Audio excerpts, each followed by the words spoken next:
Can you hear me now? I forget that it does that. Hi, can you hear me now? Hello, hello? Better? I forgot that it's doing this now. That should work now, right? Okay, cool. That's hilarious. I forgot that it's set up like that now. Thanks for telling me. So yeah. Oh, now it's all this cord on this thing is ridiculous. Look at this cord. It is so big. Look at this thing. It's crazy. Oh man. I'm glad that it's working though. So how was the rest of your day? You have a good day? I can't believe it's already almost 5 o'clock right now. This went by so fast. Today went by so very quickly. I hope that your day has been a good day and good happenings. It's been a good happening day for me too. It's just gone by really fast. And I was up pretty late last night. Yeah, I think I was up till like nearly or 4, right around 4 o'clock in the morning. And then I woke up pretty abruptly. You're a little dizzy. Yeah, I bet you are. I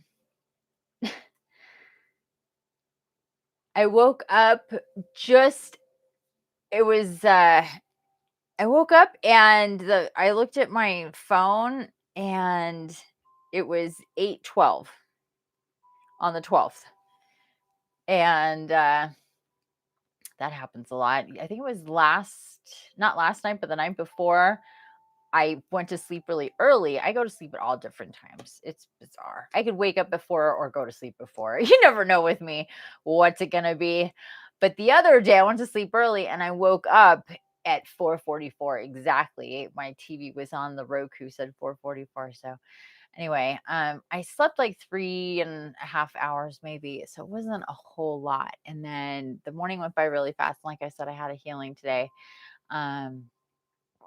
And I was all buzzing from that. So, but yeah, you're dizzy. You had a maybe seizure, woke up on the floor with a big old something going on. I mean, you look like you got into a fight. I was like, did he get into a fight? Somebody accost him? Is he in an accident? What happened here with your picture today?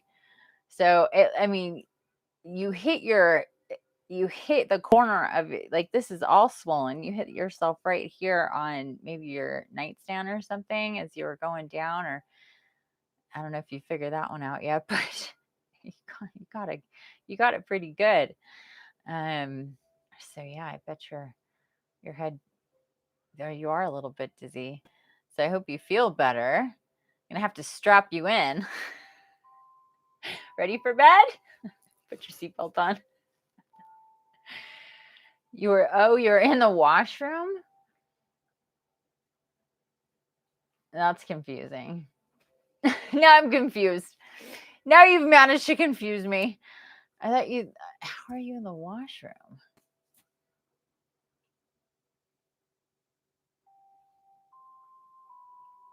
That's confusing. I thought you were in.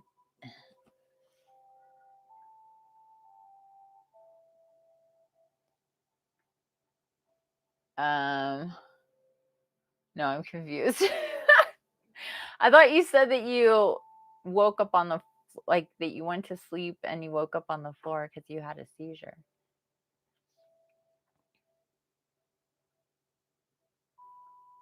I don't know. That's what I thought you said when you were telling me earlier.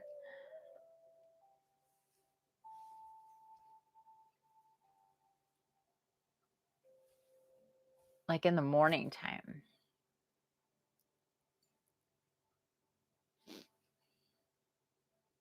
And anyway, we were talking about sleep and sleep disturbances and attacks during sleep. And this has been a big thing recently with energies is people being attacked during their sleep.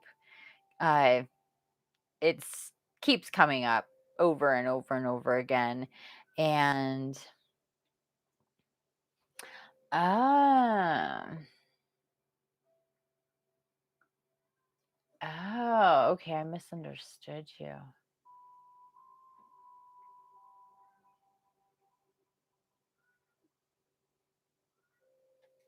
I totally misunderstood you earlier. Okay. Um, so that's different. You got your so interesting. I wonder, so you fainted basically.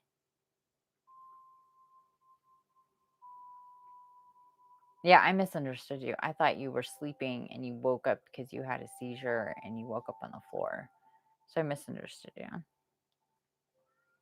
So you fainted. You got lightheaded. Got it. Hold on one second. Would you shush? Hey, no. No.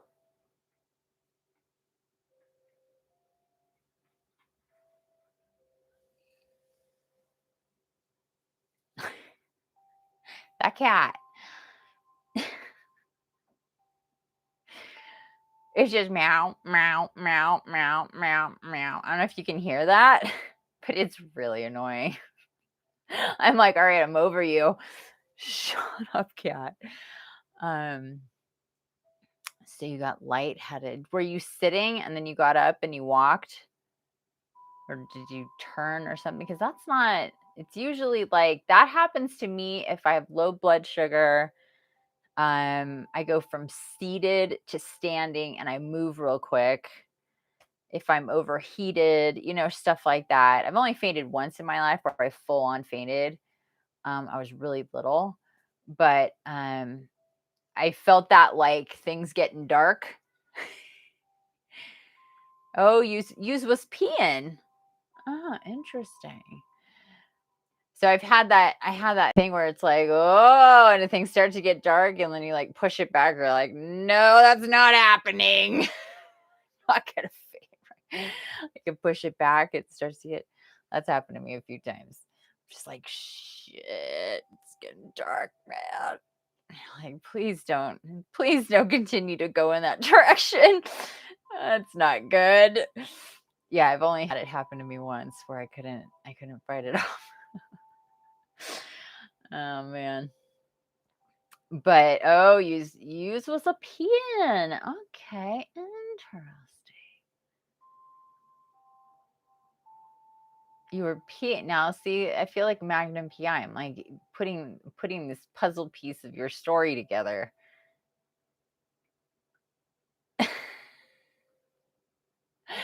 That is a good thing. I'm glad you didn't pee on yourself.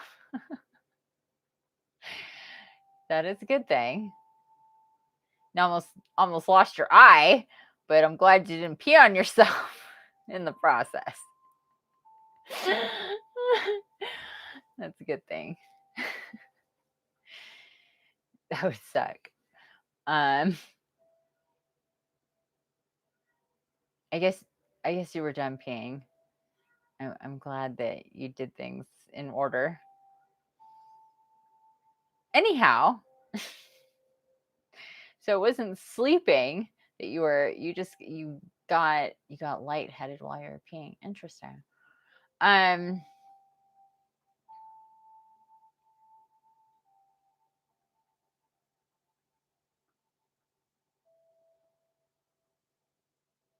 yeah, I'm trying to help you figure that one out. The whole fainting while you're going to the bathroom thing, or just after. Um,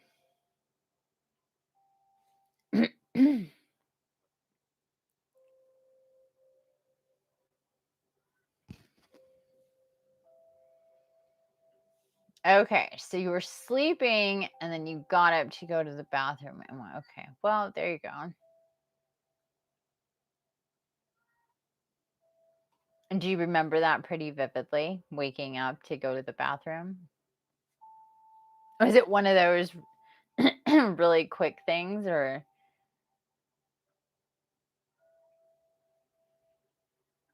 because I've had it happen to me where like I wake up and I have this overwhelming sense of, oh my gosh, my bladder's really full. I got to go to the bathroom, and I'm not even like messing around with it. I just get up and I go. And then I've had it where I'm laying there for a while going, seriously? I'm really aware of what, like, um,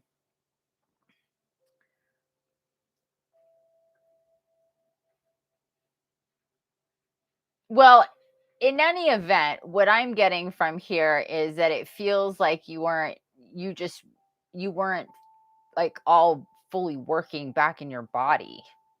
You're kind of on autopilot a little bit. And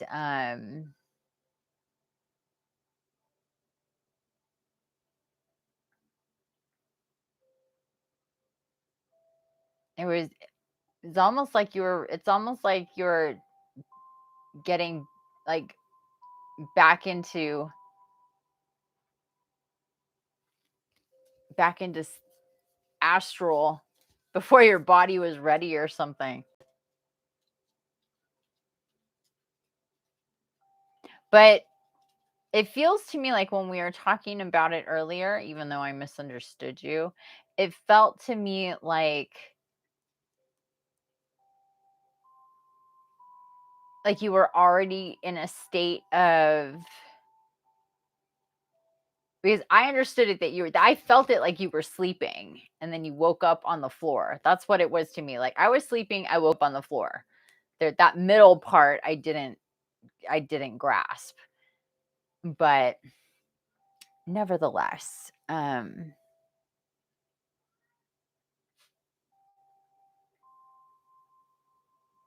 it feels like there was definitely something going on while you were sleeping.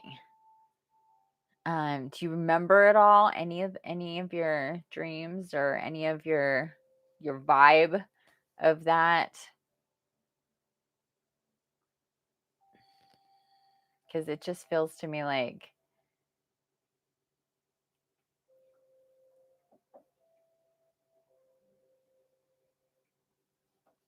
I just guess I get this sense of vulnerability, I guess is the best way to put it.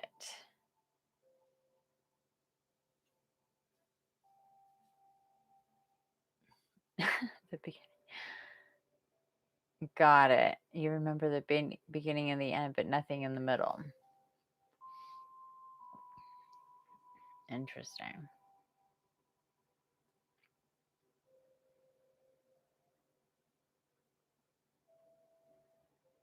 Okay, well, let's talk about because okay, regardless of what, we're still trying to piece together what's going on with you exactly. But I think what's going on with you is what's going on with a lot of people, especially those of us who are light workers and sensitive to energies in general. I've talked to several people at this point in the last few weeks that are experiencing very similar things when it comes to sleeping. And that is, especially those of us who are more conscious about what's going on and more awake. We are in a certain state of like kind of above things when it comes to our wake state because we're more aware.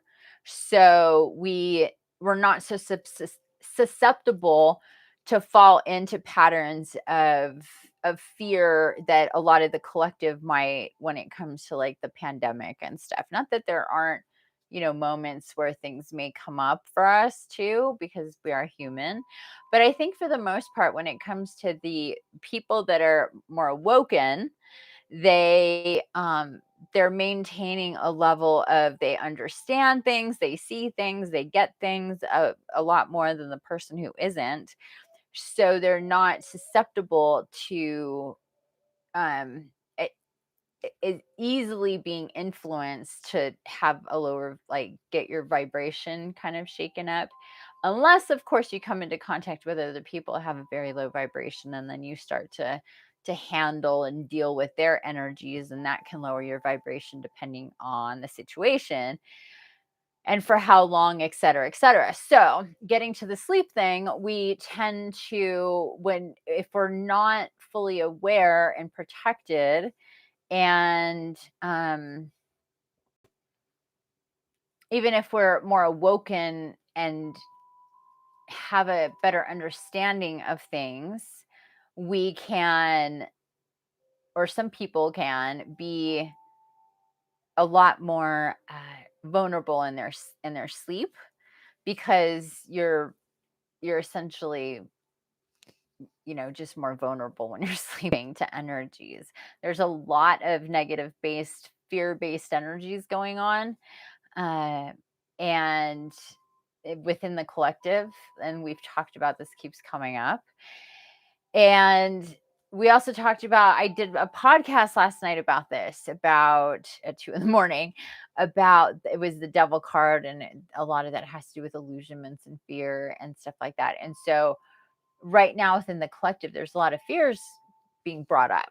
Plus, we're still in the middle of a Stargate, and things get really ultra intense. More starts to come up for the individual and the collective when it comes to um, energy. So in any Stargate, we're going to have things come up on the micro and the macro scale to kind of have us deal with different things. And so, and we just are what we are. We behave and we react and we feel whatever it is that we're in alignment with at any given moment. We don't have a whole lot of time as we move through this world to sit and ponder about every single thing and reaction. We're doing. Um and so in that doing, we are what we are. And during these stargates is when things tend to come up, and we have to kind of push the right button on the screen, and the different combination leads us to an ultimate outcome. And these are what our timelines are, the different things and that come up. Well, when we're dealing with a pandemic, and the the collective is dealing with very fundamental fears that get brought up, money, home, health, children, parents, like all these things that are coming up for people, lack and fear and civil unrest, or the economy. There's just so many things that come up in a situation like this that checks the boxes of of what are the fundamentals that people can be in fear of. And we're dealing with all of that stuff way more than we ever have before. So there's a ton of fear energy that's just constantly bubbling up right now, that only does kind of here and there. And so now it's just everything. So when we're asleep, these energies are because so much is coming up, they're looking for lack of a better term, they're looking for more to feed. There's just not enough to go around. And so what happens is that we get attacked in our astral state. Like I said, if we're more aware and more awoken in our in our awake state, then we're not going to push the lower vibrational buttons as we're dealing and going through things. We're having a more level headed, higher frequency, reaction to things, and we're not popping off and getting triggered like crazy. We may even be like, huh, look at this stuff going on, and it's not doing to me what it is doing to other people. But it could be a different story when we're sleeping. And this came up. Hey there. Hey Nick. How are you, sweetheart? this came up, a few weeks ago. So I did this podcast a few weeks ago about our sleep state, and it's a really big deal. And it just keeps on being, oh, sweet. Um, awesome. So thank you for doing that. Good. I'm glad. It's good to see you. So anyway, it's definitely been a theme. And it just keeps coming up. And it's just something that I think we really need to talk about and get into, so we're better protected in our wake and dream state. Now, on what day was that? The 7th. Hi, little buggy, right in my face. On the 7th, I don't know if you can see that, the tiniest little baby gnat just doing like the circles right here. uh, on the 7th, we were here for our full moon, and that was our full moon. I was online for almost 11 hours that day. Needless to say, I was really tired the next day. I I think a lot more horizontal than vertical in the next 24 hours. I went to whatever. I slept a lot. But it was a great time. It was a wonderful full moon. There was so much great energies going on. We did the general reading, and then the the meditation, which was different than any other meditation that I've ever done. And I think there was only 3 of us there, and I think Karen actually fell asleep, and she didn't pop back up until hours later. So it was really essentially just Willow and I in that meditation. And it was a meditation that only lasted, I didn't time it, but I think it's not more than 20 minutes. And that's wholly unlike my usual meditations that last typically an hour and a half or more. So, yeah. And that was because we did a very special shielding with Elmoria, and uh, and I think we're actually possibly going to be doing that again for those in attendance, because I'm not getting that people are going back and doing it, and it's a really amazing it's a really amazing shielding that takes place. So I think we might be getting into that. Oh, thank you. Yeah, I stayed as long as I could. My throat got all hoarse. I was, that was a long time.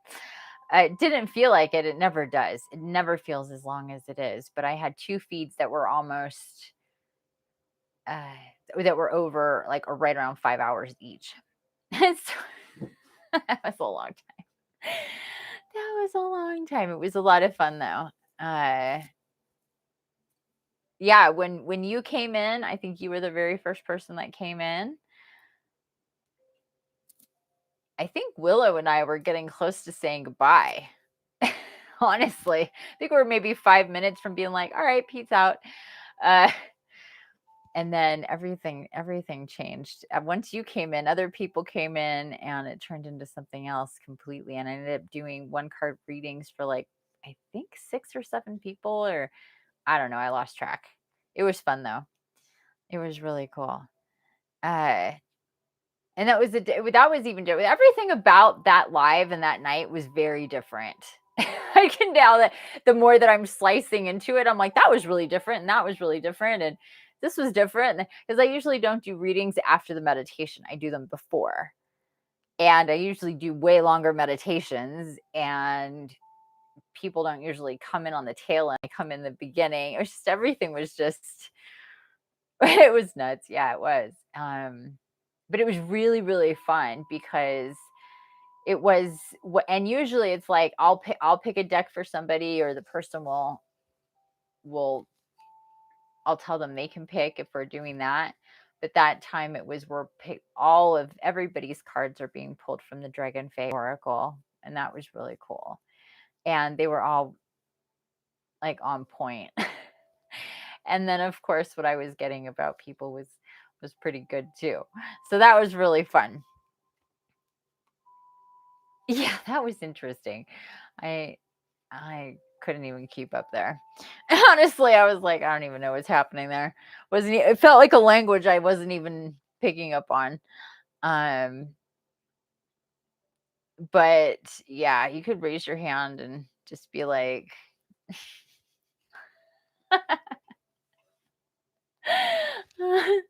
That's funny. Yeah, sometimes it's just his tag said zoo. Oh, interesting.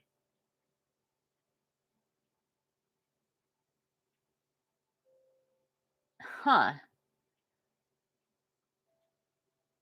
Yeah, it just kind of felt like there was just a lot of baiting. Like I was like this close to kicking him out, and then but then at the same time I saw you interacting. I'm like, well, maybe I'm misunderstanding this, and I'm not just gonna get into it right now. But anyway,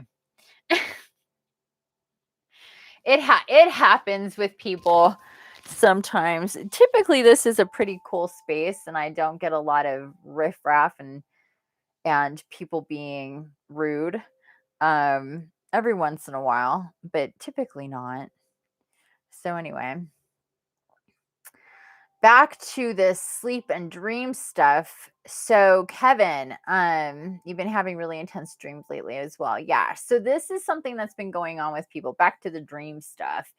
Is there people have been having really intense dreams. They've been having what you would or refer to as either nightmares or night terrors. Typically night terrors, which is when things feel very and like you almost even wouldn't guess that it's a dream because it's so run of the mill. Hey, seriously? Hold on a second. I don't know what's happening here and I've got to check on it. Damn it.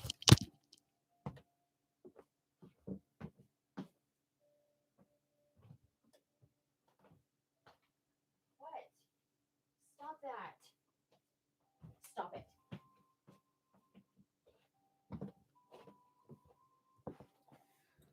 I need to make sure it wasn't a certain combination of cats, or else that wouldn't have been very fun.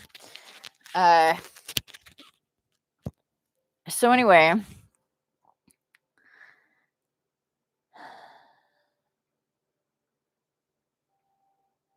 I thought I had more live chat. Okay. So anyway, they start off, they're very much run of the mill. They seem like, just life. But then they always get intense and stressful and chaotic. Like something is going on that you have to deal with, some type of thing that isn't good.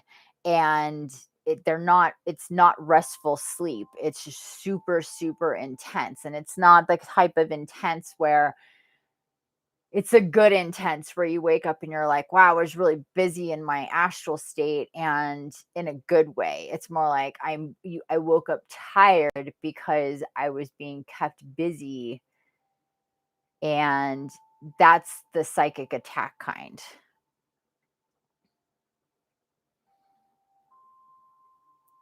Dream totems kind of a thing. You mean symbols in your dreams? Is that what you mean? Certain symbols coming up? And there has been a lot of even Willow talked about it last time, which was the fact that she was working on helping people, pulling them up from these lower dimensions in their sleep. So she's like actively working with people that this is happening to, because it's basically like you fall asleep and instead of rising, and as you start to go up into the higher dimensions with your like astral projection when you're sleeping, you get hijacked and you go low. So, and that's easy to do. That's really easy to do, because once you're in your dream state, there's this space and time where you don't know you're dreaming, or you fall asleep and you're in this like in between state.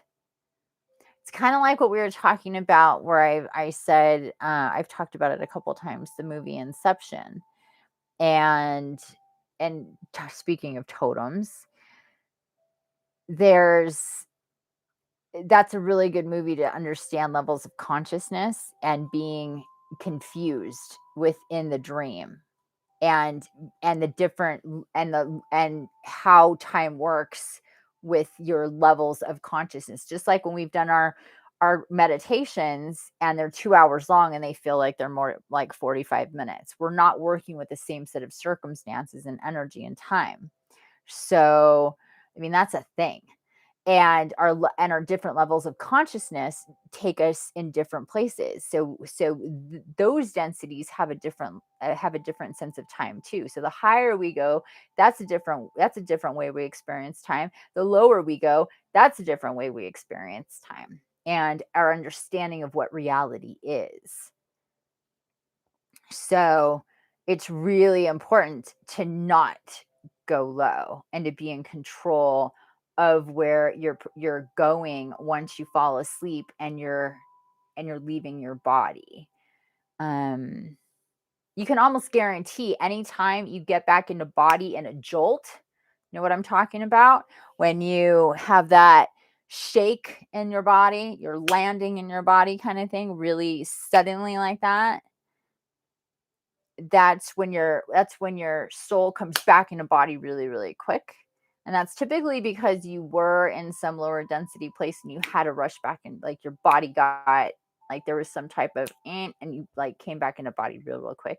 Sometimes you can remember what that is, sometimes not, but that's what that is. Um, because we're tethered. So we can go really far astrally, like really far.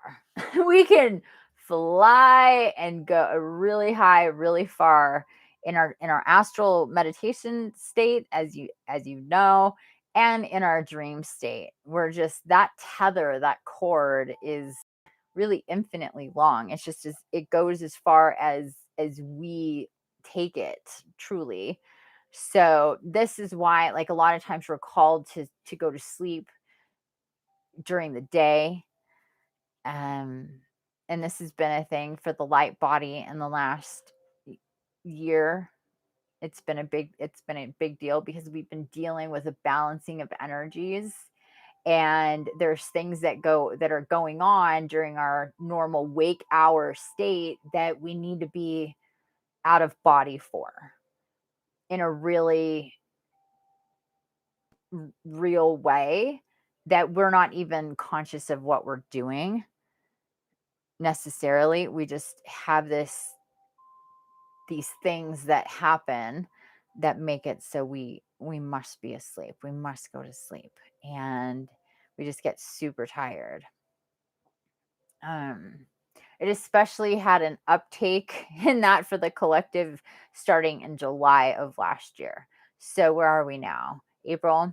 So we're almost going on a whole year, or like 9 months of this, where um we've been working intensely during the day. Not every day, but there are times where it's like clusters of time where we're doing this. Um, left brain, right brain, middle brain. Yeah, that's another sort of way to put it. Except for like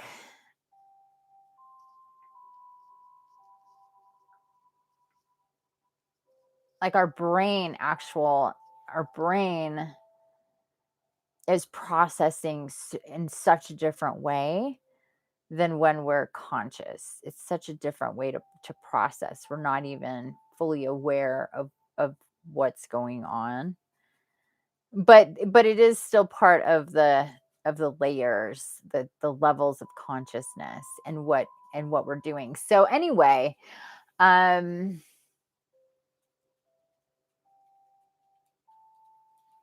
it's necessary to be shielded and projected energetically in our wake state, in our dream state. This didn't come up the other day, like willy-nilly randomly. It was a very specific thing that happened with Elmoria. I have a hard time. It's Morya. He's a new age ascended master from India.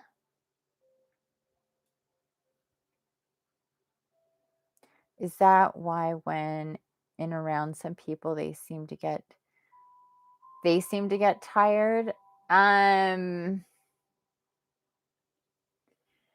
That could be different reasons.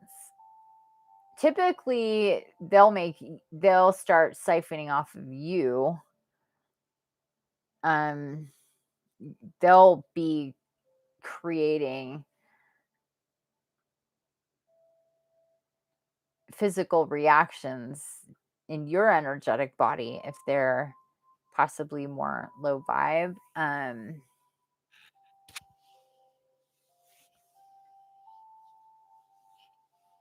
You could be possibly doing something there with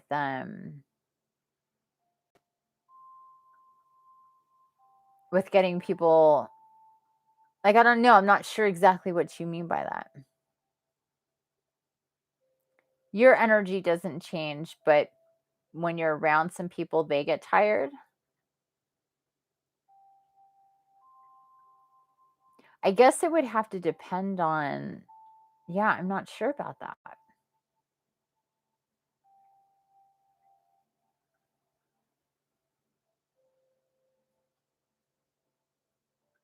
Yeah, I'm not sure about that because typically, um, unless you're talking about like very specific, like if these people are, I guess, lower vibrational or there's something wrong with them, physically, something like that, where like, would you identify them as energetically unhealthy?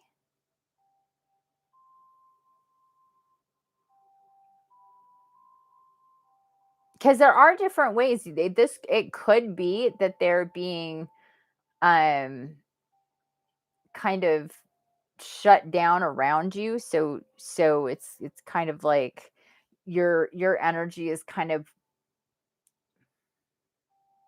what's the way to put it?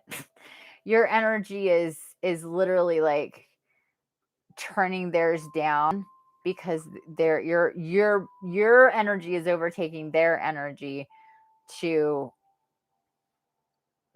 reflect back, because that happens too. We can very, like in my healing that I did today, we because all the transmutation of energy that happens in a healing keeps gets the person very kind of raw energetically, super sensitive.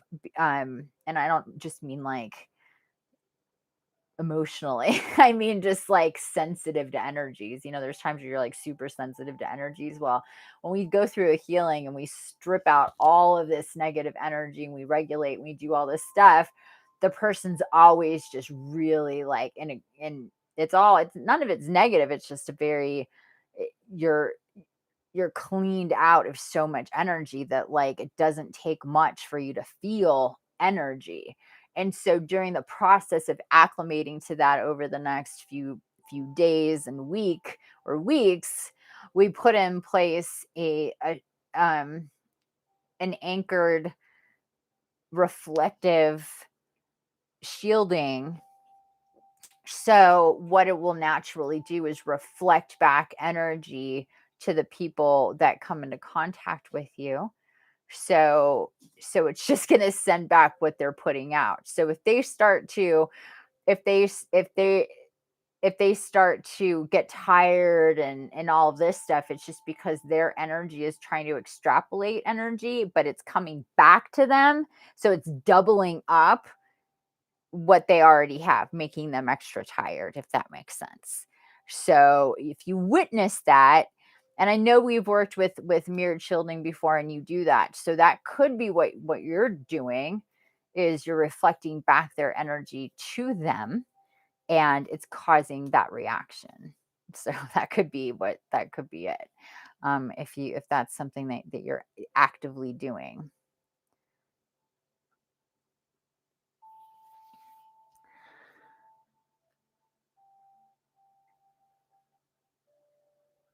What did you say? I guess, but who are you to say?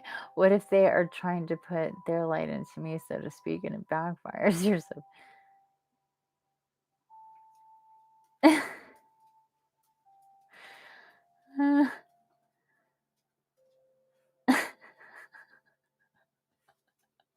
Yeah, you're just boring people. You're just like, and you're boring.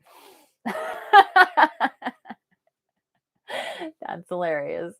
Both of those arguments, let's work on those here real quick. Okay, number one, I guess collectively you could be putting people to sleep. Um, that's funny. That's hilarious. Yeah. Okay. So, and then, yeah, you could say, like, okay, but that is for you to say. It is for you to say, because you can feel the energy of people. So you can, and you can observe just by, how people, react energetically to you. So people have very, I tell people, this is the people react to me in very black and white terms. Either it's like, oh, there's the light, and run towards the light, or it's like, oh, there's the light, and then they take off. They may not understand that they're doing that, but it's what they most resonate with. And I see it happen, and it's so obvious. It's just like, it's almost comical. um and the person themselves, they don't see it happening, they don't understand what's going on, but I can see what's happening. um it's just kind of how it goes. um Force and flow. Yeah, so anyway, these things can definitely, all of that is part of it when it comes to our, come here, puppy, come here. Everybody saw how to Rosie. Say hi, Rose. Hi, Rose.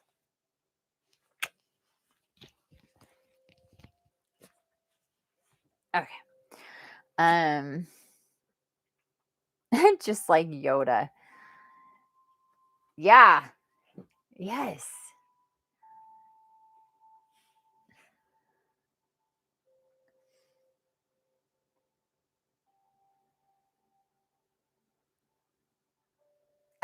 What's SW? Oh, Star Wars. You know what's interesting is that the story of Star Wars is another one of, um is a really telling story when it comes to the situation, when it comes to the reality that in which we're living. Star Wars is a perfect representation of energy, of dark, of light, of all these types of storylines and things that we deal with, and the force, the energy, uh relationships and stuff. It's really quite on point about a lot of stuff, to be honest. What are your Jedi mind tricks? Yeah, that's like, what are your Jedi mind tricks? Yeah, it's extremely relative. It's very much so. When I mean, it's not something that, um I was conscious of until I got conscious of things. And then I looked at this, I was pointed in that direction, and I was like, oh, holy shit, this is all about what's going on right now, except for, our spiritual battle isn't taking place in such an obvious out there way. It still is, and it's very much about the stories of how things work, the different star systems, how there's different, like the Federation, and all of the Jedi that go to work, and they're all part of the light. And I mean, it's just kind of ridiculous, to be honest with you. Like, what? It's kind of funny. Bong time, nice.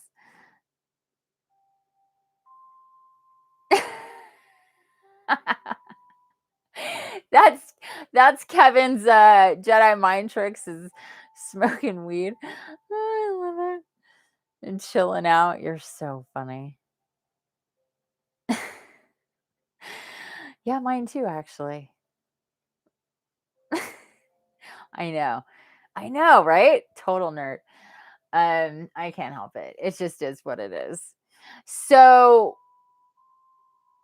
anyway, back to the business with shielding. It is really important for us to be shielded up in these times, because so much is coming at us, and we have to be in a higher state of protection and be able to work with our energy in a really real way. And what this practice did um with Amoria the other day was about implanting shields, in doing psychic surgery and doing implants of shield in our lower back, in our root chakra, and in our heart chakra, in our chest. So, and I got to say, I've experienced a lot energetically, and on both sides of things going on. That was really amazing. It was a really amazing experience, having him come in and do what he did to all of us, because these shields are not just like generic. Um, they are. What did Dad just say? I just picture Kev hotboxing out with Darth Vader helmets.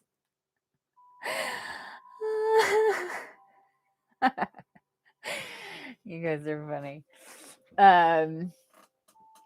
These shields are specifically encoded for each individual, so they're special.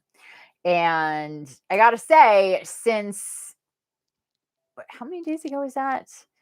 7, 8, 9, 10, 11, 5 days. Wow, time flies. Huh. That went by fast. It's gone by pretty fast. Time is moving. Um, Immediately there was a difference. I felt a difference energetically. So did Willow. And then I talked to her a day or so, or a couple days after that, and I asked her how she was feeling, and she said definitely less triggered, way more grounded, and much more protected and shielded, and which is exactly what it was meant to do. So there's active things that we can do with our energetic body that will help us, not only in our wake state, but in our sleep and astral states as well. So that's what we aim to do around here as high flying Jedi.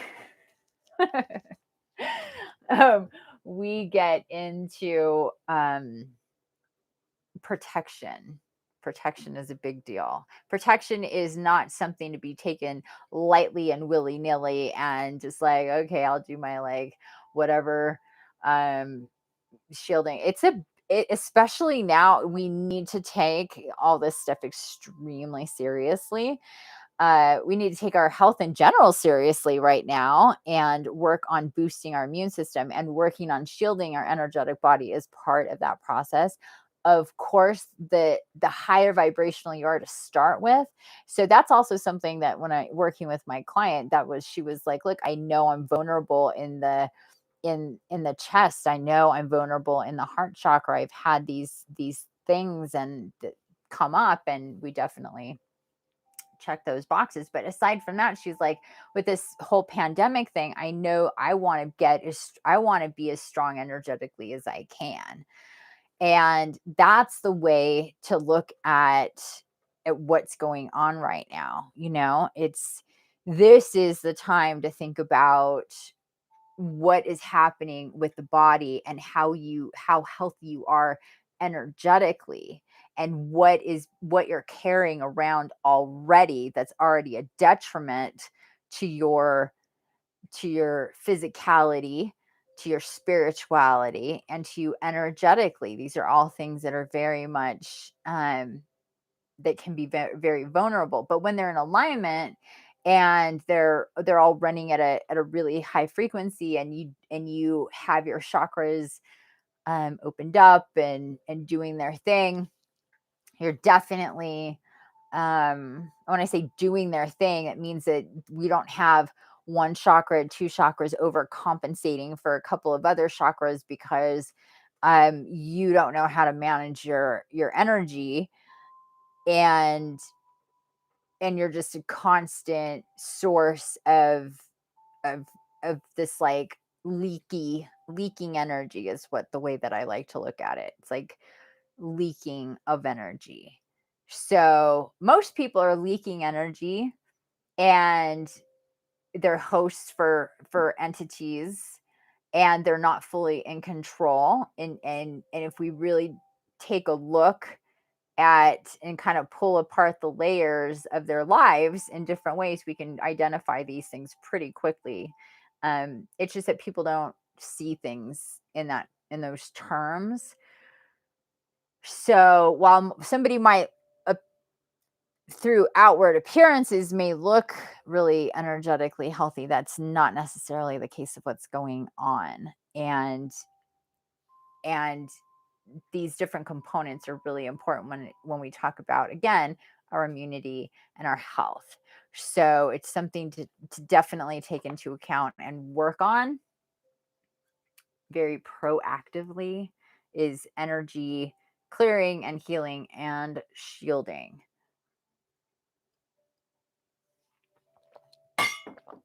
Whoopsie. Okay, so without further ado, we're going to get into the general reading. I'm going to grab a couple of decks here. I'm going to grab this because I will read about Moria again. Because most people don't know who that is. I didn't know who that was. But then he started to feel real familiar. And that was really, really cool. So I wouldn't be surprised if that happened again. Okay, so we're going to start off with the Archangel Oracle.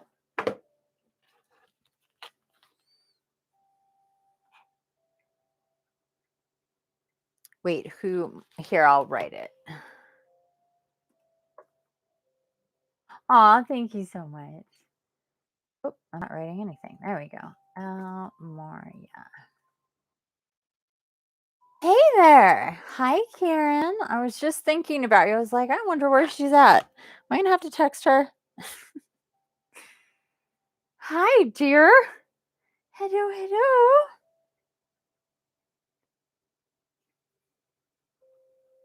It's good to see you, my love.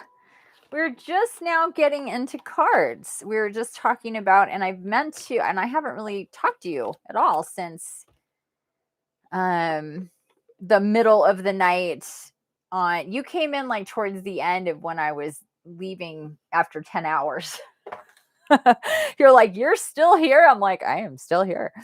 You're like, there's people here I'd have never seen before. That was really, really cool. We got done. We were like, I think maybe 20 minutes removed from that meditation when Nick here came in, and then after that, it was just kind of a flood of people.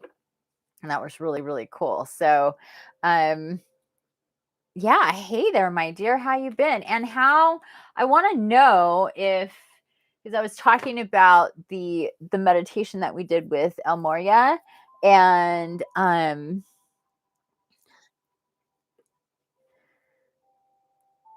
I you didn't pop back from that, so I and you said that you had fallen asleep, so I was wondering if aw,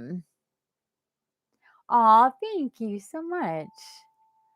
Um I'm glad you enjoy it. Thank you. I'm honestly kind of surprised to see that my kalimba podcasts are my more popular downloads. I'm like, "Oh, okay. That's nice. I'll shut up and I'll play more kalimba." No, I'm just kidding. No, it's a lot of fun. I love doing it and I'm glad that you enjoy it. Guys, guarantee you all like this views go up. Oh, thank you. Yeah, I do enjoy it. I was compelled to play a song and record it the other day. Wish I had a studio where things could be more quiet. I try. It's not the easiest. It's not the easiest, but yeah, I did a you like my kalimba podcast? Well, I'm glad that you do. I'm going to definitely be doing more of them. Thank you for saying so. I appreciate it. Um, but anyway, tell me, Karen, were you able to do the meditation again? And because I know that did I know that you've had a lot of interference go on, and we've been talking about interference and stuff. So I was just curious because that's coming up again. It's coming up again about kind of being under attack during sleep time and our energies in astral and needing to be shielded. And so this is why Amoria came up and out to help us out last week. And so I was curious if you were able to do that and go through the process of the implants or not. And if you did, how it's been so far for you. Okay, no. All right. So this is probably why we're being pulled in that direction again, that we're going to go through. It was the fastest meditation I've ever done. Um I didn't time it, but I think it's like 20 minutes. You just keep sleeping and seeing black. Interesting. Okay. Well, hopefully we'll have a different outcome today. Let's get into, we're going to do some cards and then we'll get into that before it gets too late. Okay. So we'll just do a general reading. I think that's what we're going to do. We're going to do a general reading real quick with some oracle cards. And this is for Easter, for our Easter energies. You saw a morning dove today. Oh, how neat. That's awesome. I was my client that I did a healing on earlier, she said, "Oh, I need to get a little bit of video for this yoga meditation video she was doing." And she went out, she's like, "Oh, what am I going to get? I want something really cool and interesting." And then she said all of a sudden this huge eagle shows up and just hovers above her head. And she's like, oh my God." Like, that was I was like, wow, that's pretty cool. When you want to see something pretty cool in nature and an eagle comes and hovers a few feet from you, that's pretty awesome. She was just beaming. It was the coolest thing. I was so jealous. Um, and of course, she's telling me the story, and I'm like, birds, go nuts for birds. Sitting on the tree outside your window. Oh, that is so cool. Was it cooing at you? They do that. Ooh, ooh. They do that. Ooh, they do that like I can't even. They do that like deep kind of cooing thing. I got to start taking pictures of all the stuff that I see. Yeah, you're supposed to take pictures. Yeah, you take pictures. That's what I do. I'm not so great at writing stuff down. I'm kind of bad at it. Kind of suck, actually. I'm the worst. No, I am not good at documenting. I'm supposed to be. I'm supposed to be an example. I'm not good at it. And I actually came across this. I'm gonna buy it. I came across this really cool. It's a journal. It's made by Lucy Cavendish, the same lady that she does a bunch of oracle decks. I'm gonna get this other oracle deck that I found of hers too. But she has this like fairy journal thing that I think I've been guided to. I think I'll be better at writing stuff down. But nevertheless, I'll get it and I'll show you guys and we'll see what it's about, because it got really good reviews and it sounds pretty cool, but there's not a whole lot of pictures of the inside of it, but I'm really guided towards it. And that's something that my guides have been wanting me to work and do better with, is documenting. I mean, I do with all this stuff, a lot. This is a lot of documentation of what's going on and what's happening. But as far as just like my own personal stuff and writing down specifics, I think I rely so much on pictures to tell that story and to remind me of stuff, because if I'm going through my pictures or I remember certain happenings on a metaphysical, spiritual level, on a download type of situation where, you have your downloads and maybe channelings or whatever that may be going on in our world as we're going through this, it kind of can tend to blend together. So it is nice to have some type of documentation. It was just looking at you. You got to use your tongue to mimic their sound. Yeah, I can't. I keep wanting to make the sound that my dove makes, and I'm trying to think of the sound that a mourning dove makes, and they're two different. It's okay. Thank God that example is strictly bird noises. You're hilarious. Oh, you like my butterfly shirt? Oh, thank you so much. I actually it's one of those like okay, not gonna lie, I got it from the children's section and it's an extra large. It came with this set with these little butterfly shorts. And I'm in Walmart, and I'm walking past this big old butterfly and these little butterfly shorts, and it's like in the kids section. I'm like, oh my God, how cute is that? And I'm like, I want that. I'm like, I'm in the kids section. I keep walking. My guides are like, you could totally fit into that large. And I'm like, it is $4.88.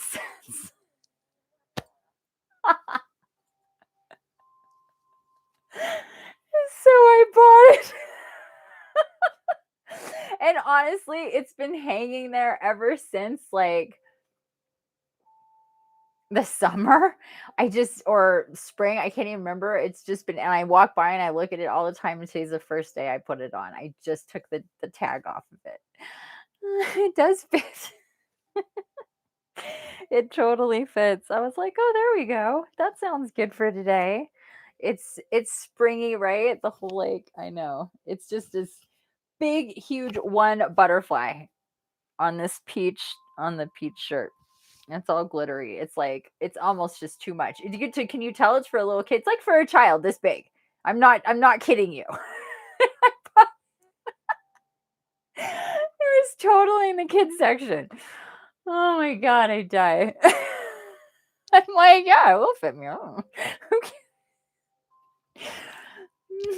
Child in me is alive and well, people. That's for sure. Oh my God. Yeah, that's pretty obvious, I think. Oh my goodness. Here we go. Check it out. Victory. Victory. Woo-hoo-hoo. With Archangel Sandalphon, your prayers have been heard and answered. Have faith. Your prayers have been heard and answered. Have faith.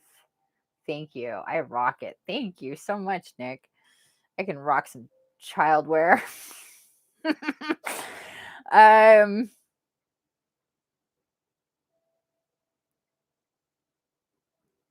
Victory. Our prayers have been heard and answered. Have faith. You know what I'm hearing with this is a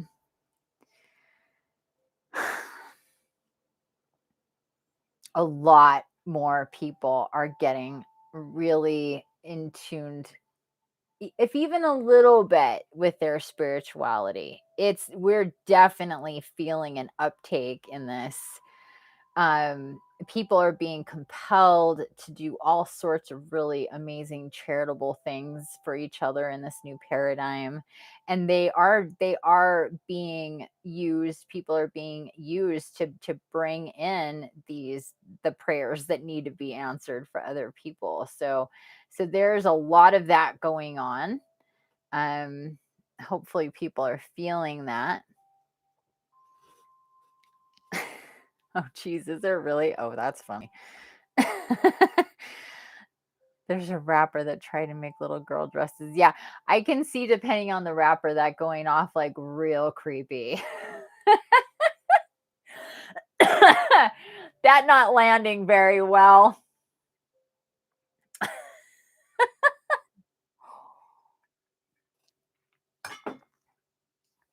That's hilarious. That is really, really funny.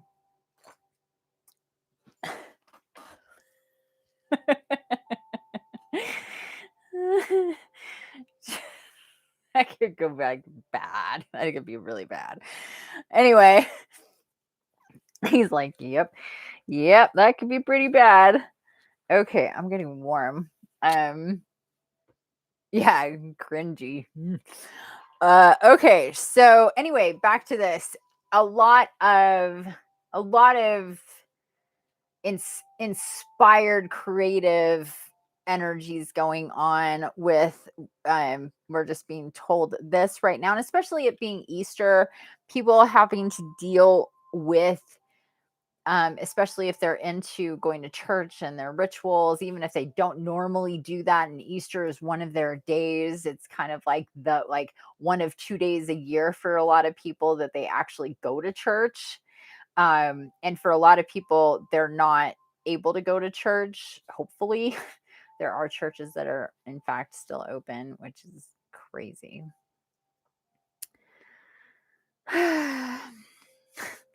But anyhow, so we're feeling a lot of that. So just to kind of feel into that awareness for ourselves and what's going on, prayers are being answered. The more that we connect spiritually with our guides, and I mean, I just try to just, like, it's as simple as literally just talking in your head or out loud as often as you can. They're always there. You don't have to do anything special to be in contact and to get their messages, and to be more like what you're talking about, Karen, like these things that come up for you to see, how you pay attention, or Kevin, how you get like totems and stuff in your sleep. And there's these different things that happen that come into our awareness. That'll just come more and more and more. The more that we're tapping in and starting the conversation, the more that conversation can flow, because it coming in, it's a lot harder to decipher at times than it going out and then coming in, if that makes sense. So there, wow, hi, how are you? It's so good to see you. Everybody's here. Now it's a full party at 1:11:55 into our feed. Hi, Willow Pillow. Guess what? I want that purple. I want your star portal.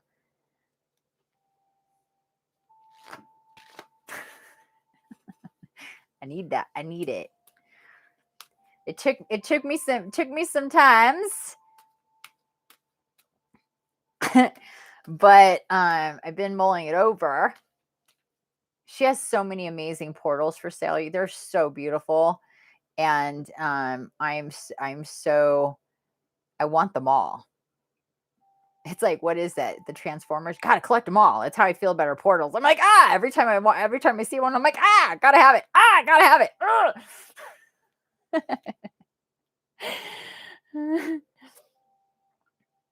They come through what I'm hearing. It's astonishing. I always wondered. You confirmed that for me. Aw, honey, I'm so glad. Aw, yay. They do come through. Yes, and they'll come through I mean, I literally am like in constant, like, as if somebody was, standing here talking to me like all day long, to the point of, what am I gonna eat? I'm so out of I have no idea. Like, I'm hungry. I don't know. Well, guess who chimes in? My guardian, to tell me, how about you make this? Just knowing the perfect I'm like, oh my God, that's perfect. Like, it's like a best friend. And the more that you, or watch it, don't step in that cat shit or that vomit right there. Like, literally, I'd be walking like, oh, watch out. And I'm like, whoa. And I'm like hearing this in real time. And when you're that tapped in and paying attention, and a lot of the bullshit has come off to keep you staticky and not able to hear, just the easier life goes in general, and you're not you your own life validates what you're experiencing, what you're hearing, what is in synchronicity with you, what is, what numbers you're seeing, what time you're on, you know what I mean? All this stuff just syncs up in such a way that the more that you're tapped in and getting this real time information from your guides. I mean, that's why they're there. They're not just there like to keep you from veering off the road or whatever. I mean, they do that too, but and that's when they get real loud. But they're there for you like 24/7, literally, to push you and guide you and give you direction. And when I was younger, I didn't know what to call it. I heard of guardian angels and angels, but it sounded just really fantastical to me. I don't know. You know what I mean? It was just kind of but I always felt like I had this thing with me that protected me and impressed upon me when I really needed to know stuff. And I was in tune enough to get those impressions, what people call being intuitive. And I didn't call them my guides. I didn't have this back and forth open dialogue. I did when I was really little, and then I didn't for a long time, and then we're back again. and there's so much that goes on there in that relationship, but it's definitely real. And the more that you cultivate that relationship, and in turn your psychic, you work out your psychic abilities as this is going on. This is the really cool thing with it too. The more you connect with your guides and you have this and you hear them and you feel them and you have this open dialogue and you really then you can kind of start to separate out who's who, what's what. You can start to name them and really start to categorize who's all part of your team, your spirit tribe. And and then it's about kind of cultivating these different, because they're very different. A lot of them are, we have our guardian angels, but then we have our ancestors, we have our spirit guides, we have um um our animal spirits. I mean, there's a lot of different things that go on, and some of them are always with us or come in and out, and some of us just come in, or some of them just come in for certain situations, and all of that. So it's kind of, it just can grow upon itself the more that you're aware of all that. Did a cat poop in here? Oh my gosh, what is happening? It stinks in here.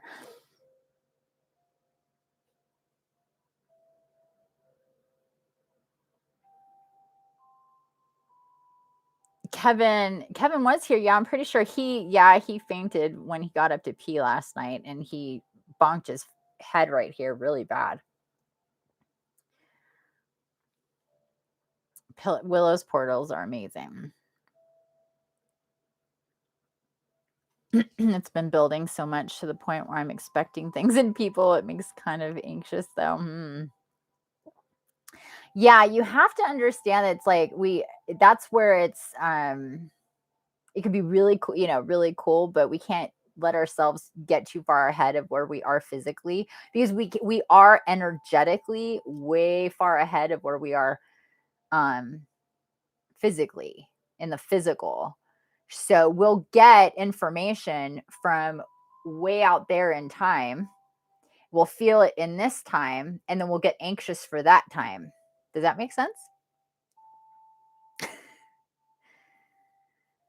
No, he just gets quiet. He better be here, Kevin. Sometimes he tends to kind of disappear sometimes. That he does tend to do that. He does have a little girl too, so he can get pulled away, but she should be going to bed soon. Um yeah, he's okay. He's a little dizzy, but he's yeah, he sent me these pictures with no context today. I was like, "What the heck happened to you?" So yeah, we were talking about that earlier. We are talking about our shielding with El Moria. We're gonna do that again. Willow, how have you been feeling since then? I know we talked a couple days ago about it, but how have you been feeling with that? Have you been working with those shields? Yeah, tell me. I'm interested to know.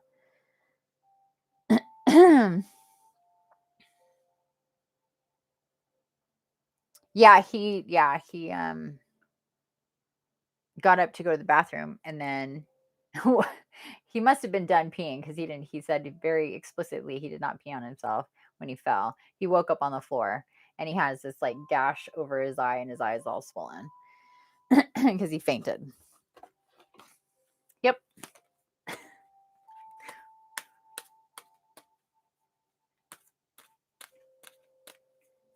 Oh no, he's fine.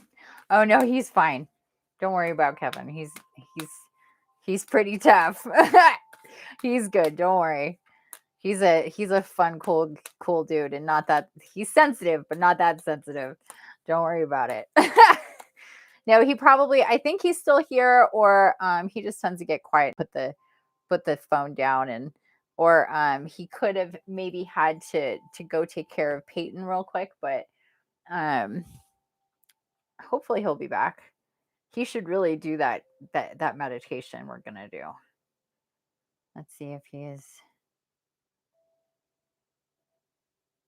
Yeah. Okay. I'm gonna get another candle going. So yeah. There she is. I imagine my dolphin loves were also tattooing on my that's amazing. I imagine my dolphin loves were also tattooing on my shields. Oh, I love it. That's really cool. Yeah, I didn't see anything like that on my shields. I just saw a lot of intricate, like, sacred geometry on my shields. And I love playing with them. I love playing with my shields. I gotta say, I'm kind of into it. They're really, really, really cool. And I've been, ever since that meditation, I am like, I was feeling good before that, but I was a little like we talked about, just a little, I don't know. It's hard to describe, but just there's so much energy going on. We're just a little, feeling it. Even if it's not in us and we have a certain perspective, it's still all happening in the collective. And after that, it was very, very grounding, and felt just really, really good. And okay, I need to light this one other candle and spray something because an animal did something and wrecked the air in here. I'll be right back. Good Lord.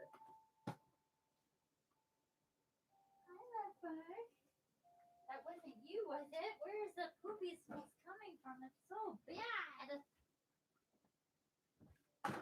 Oh my goodness graciousness. I'm not going to clean the litter box, but I'm going to spray some. I think it'll be okay. Oh my goodness. That is gnarly.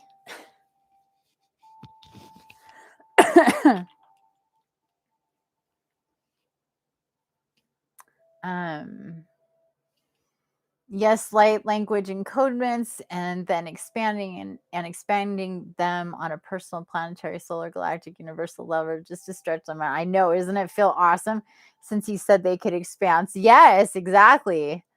Exactly. Yeah. He talked about, yes, playing with them, getting them really, really big. And I think he made it a point to show us just how big they can get, and how we can use the both sides of them and move them.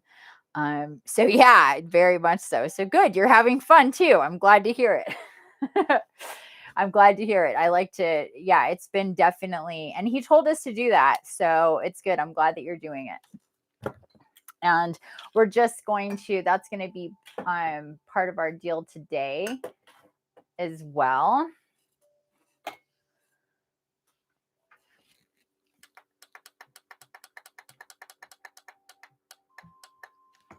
And not only that, but just feeling into his presence and energy more, getting to know him has been really, really cool.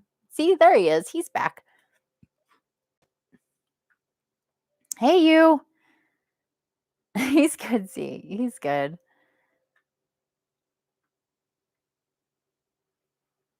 Yeah, he's just a little dizzy in the cabeza since he took a tumble.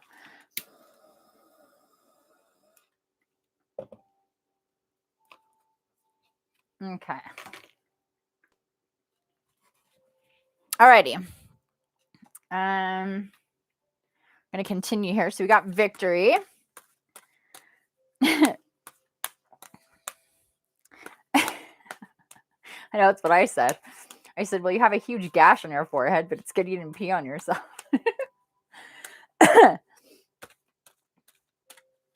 Okay. Hello from heaven. Aw, look at that. Hello from heaven. There's nothing like peeing on yourself. Hello from heaven with Archangel Azrael. Your loved ones in heaven are doing fine. Let go of worries and feel their loving blessings. Well, once again, there's been a lot of this talk and feeling about the not only those that we know on the other side, those who are we're connected to, but just in general those who are on the other side that are or that are crossing over and are in that state of transition, but just like staying right there. So this is definitely about that. This is about those who have and are in that transitional phase right now. This is also, again, speaking of very specifically this whole idea, this whole thing with Easter and resurrection and all that.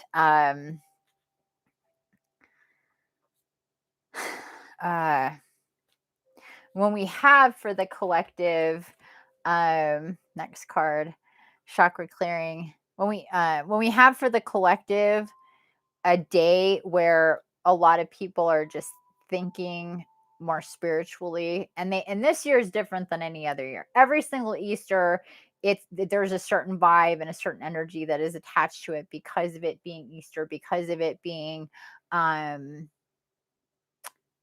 what everybody's, not everybody, but what a lot of people are thinking of about Jesus and Easter and that whole thing.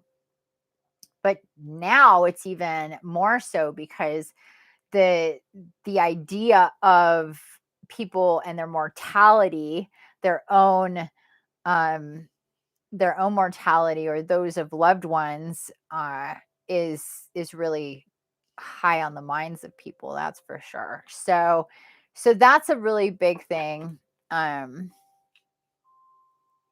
that's happening right now. It's different than before. I think that there's a lot of questions that are being kind of posed through prayer to Jesus about like what's going on, and why these things are happening and all of that. There's a lot of confusion within the collective and a lot of fear that's going on.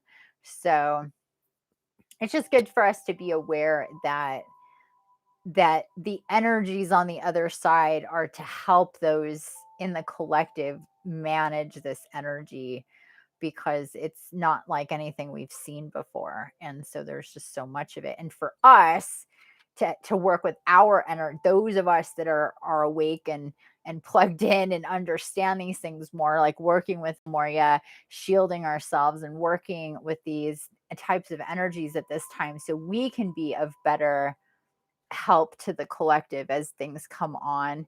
And like what you're doing, getting, like what we're doing about getting really big with our energies and all of that is part of it. So that's really, really cool.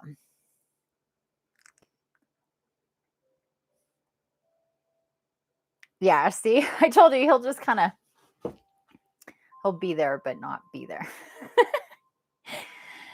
Yeah, he's a tough guy. Okay, here we go. Chakra clearing with Metatron. Call upon me to clear and open your chakras using geometric shapes. So speaking of shielding and chakras and balancing and all that. So here's Metatron to really drive this home. This is definitely something we want to be doing. Taking part of for ourselves and really actively working with our energetic bodies and systems so we can be better connected, have a better immune system, sleep better, metabolize better, get upgraded better, get downloads more clearly, all of that stuff. All of that stuff. So and it also just gets us in better alignment for deeper healing procedures, if that's what's in the cards for us to do. The more that we work on it, here we go. All is well. All is well. We've been seeing these cards lately, haven't we? Hello from heaven, victory, all is well. At least it's consistent. All is well with Jeremy L. Everything is happening exactly as it's supposed to, with hidden blessings you will soon understand.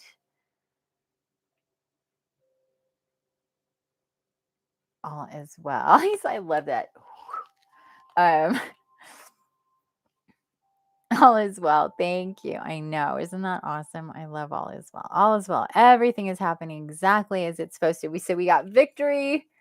Victory. Your prayers have been heard and answered. Have faith. Hello from heaven. Your loved ones in heaven are doing fine, like go worries and feel their loving blessings. So much is happening on the other side. And then chakra clearing, call upon me to clear and open your chakras using geometric shapes. So more of that, using our shields and our special encoded. That's what I was telling everybody before you showed up. I'm like, they're not just generic shields, guys. They're special. They're made for us. They're ours. And that's what we're talking about here with Metatron is that's what he's pointing to right now. He's like, we're talking about the shields on the chakras with the geometric shapes of your own special Merkaba and geometric shape and all that stuff. So he's reinforcing this that he's going to be I guess joining in as well on all of this as he typically does. Oh, how fun was that going through the pyramids with him? also, that was no, that was, what day was that? That was for 4/4. That was the Stargate. We worked with the pyramids. Um, that was really cool. We've had a lot of dynamic stuff going on recently. So yeah, okay, they're telling me to keep going here. I'm just remembering. I've been remembering our meditations leading up to today. Just the last bit, like equinox and Stargate and full moon and now Easter. There's just been a lot happening with all of that. Too much, yeah. You are safe with Michael. Michael coming through. Look at this. One of my favorite. Look at this. I love this card. So good. Look at all these. These are such extremely powerful cards. You are safe with Archangel Michael. He says he won't let you pee on yourself.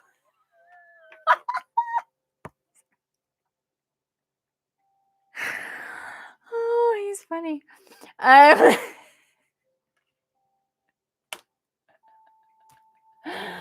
dying. You are safe. I am protecting you against lower energies and guarding you and your loved ones and your home. Oh my God. He's so funny. Um so yeah, talking about lower energies and being guarded and shielded as he stands there with the shield and the sword and looking fierce as always. Um yeah, I'll call him Mike now. There you go. Um Holy moly. Um,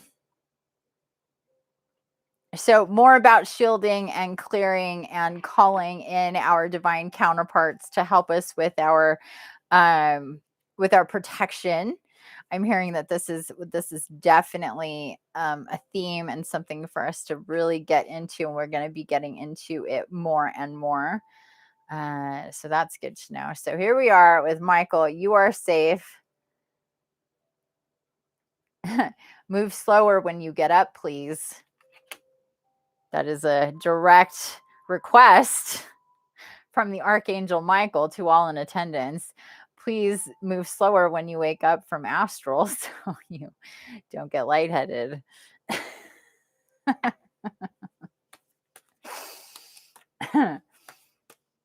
Oh my God. Very practical. It's very practical. Nothing too crazy here. Okay. Okay, good. Compassion. Was that Kiel? Compassion. Look at that. Always in shit. But not piss. Okay, compassion. Soften your heart with respect to this situation and all of the people involved, including yourself. I can imagine receiving that message in a voice of multitude. Yeah, Michael comes around these parts kind of a lot, and or is just here all the time. He's another one that I'm in constant contact with, and he cracks me up. He is so funny. If he, he probably wouldn't be somebody that, or an archangel that people would be like, oh, he's really funny, but he is funny. He's really, really funny. He says he's very very matter of fact, dry sense of humor. And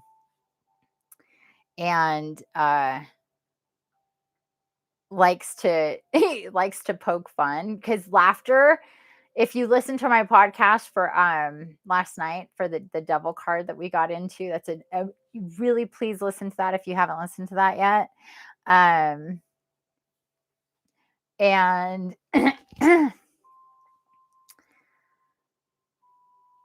I'm sorry, I just love it. I think I've got a farting animal. I think that's what's happening. I think the smell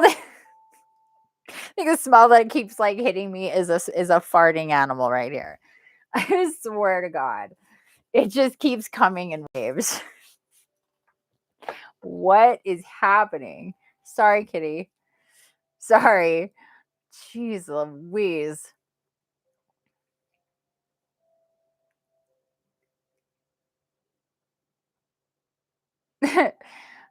Wait, what was this? Could imagine receiving that message avoids a multitude. The divine comes down, and that's all you get. Oh my God, that's hilarious. I'm dying. Okay. I've lost it. I've lost my train of thought at this point. It's off the rails. It's totally off the rails at this point. I don't even know. Oh my God, I'm dying.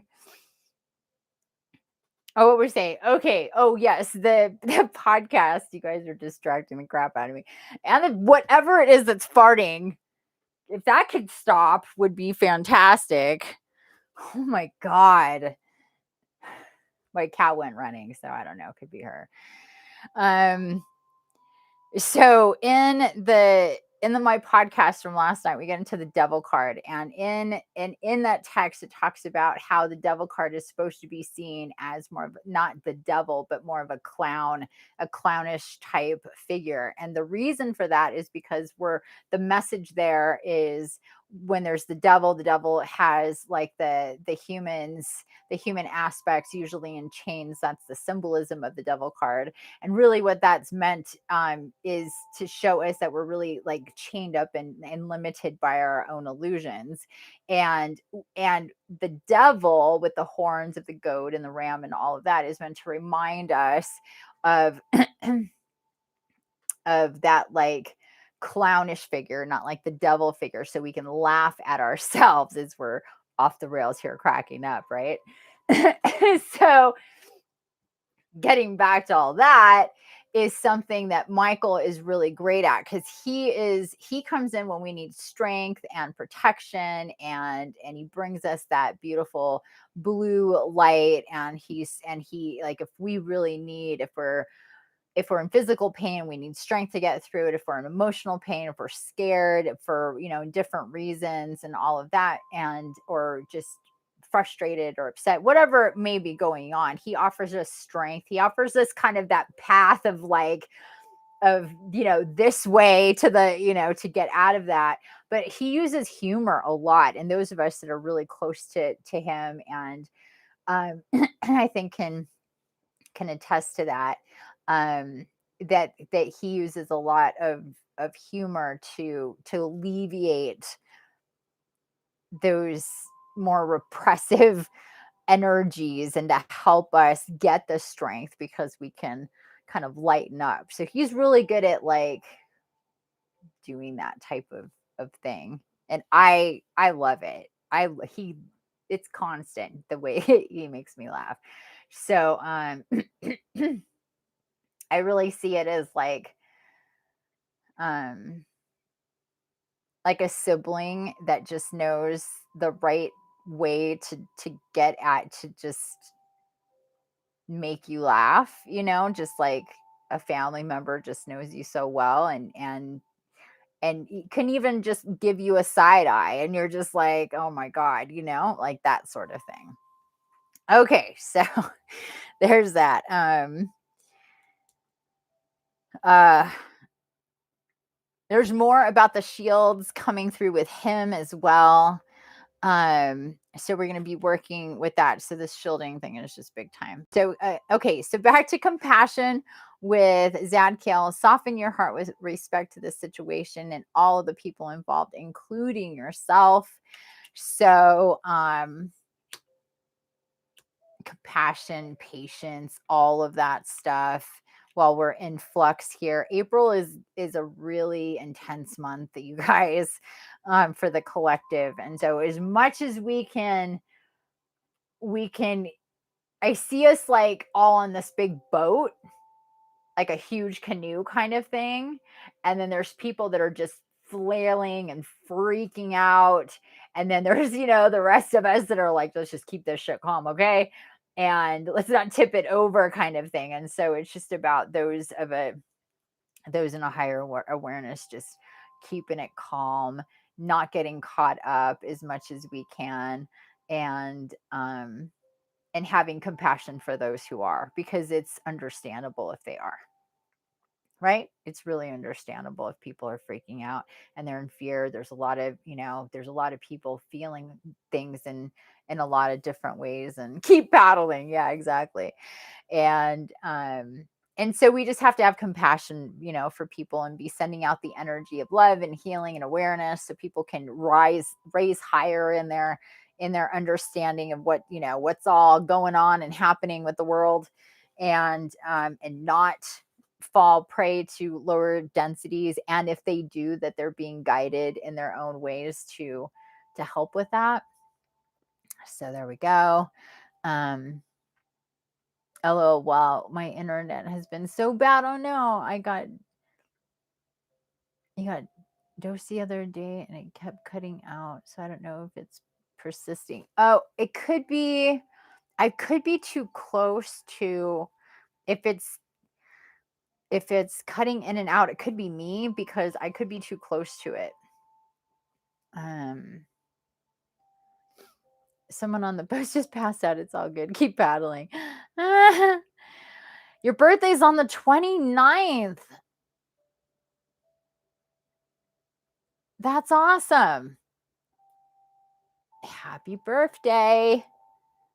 That's coming up. Okay, good. Yeah, I didn't think so, but sometimes it does. When I do healings, I have to be far away from it, because if I get too close with all the energy that goes on, then I mess it up.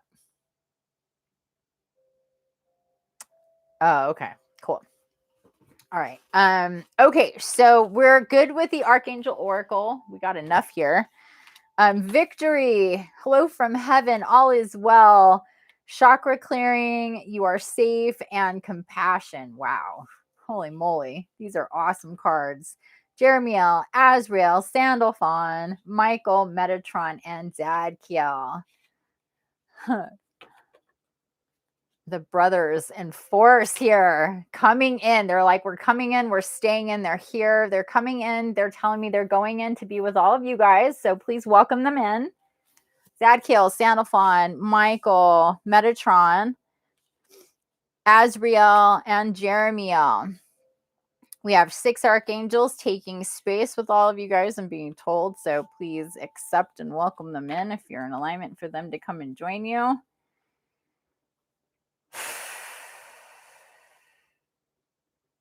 Priming and getting our space ready is what I'm hearing.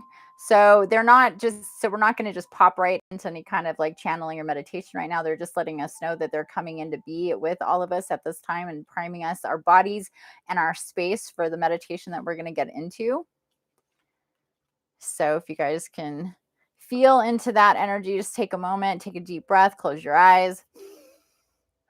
Welcome them in. Again, Metatron, Zadkiel, Michael, Jeremiel, Azrael, and Sandalphon.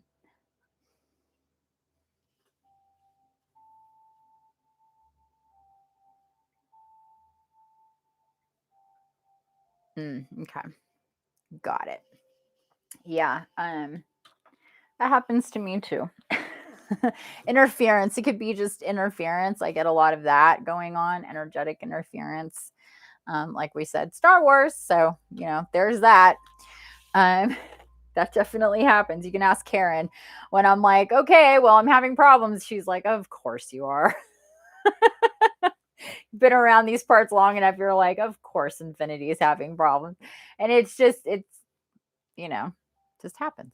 So I don't know if that's something for you, but that, especially if it can happen if you're going to be broadcasting or creating or sharing in a way, sometimes probably maybe with your music, or if you're finding sometimes with like uploads, and like things will come into play to get in your way if you're, and so to me that just fires me up more. I just get fired up. I'm like, you're not gonna break me. I'm not going to do it. And I get really defiant about that. Not gonna lie, there has been times I'm just like, I can't. I can't. There you go. There you go. That's smart. Karen laughs. She's like, yep. Like it doesn't even serve. It's like, what we get here? Exercise to increase your energy and manifestation abilities. Oh, look at that. Look at this card. Very cool. This is about this card, you guys, is I'm going to read it. But how often have we seen this card? Raise your hand if this card is at all familiar to you. Exercise to increase your energy and manifestation abilities. And look at what she's doing with that energy ball. Oh, come on.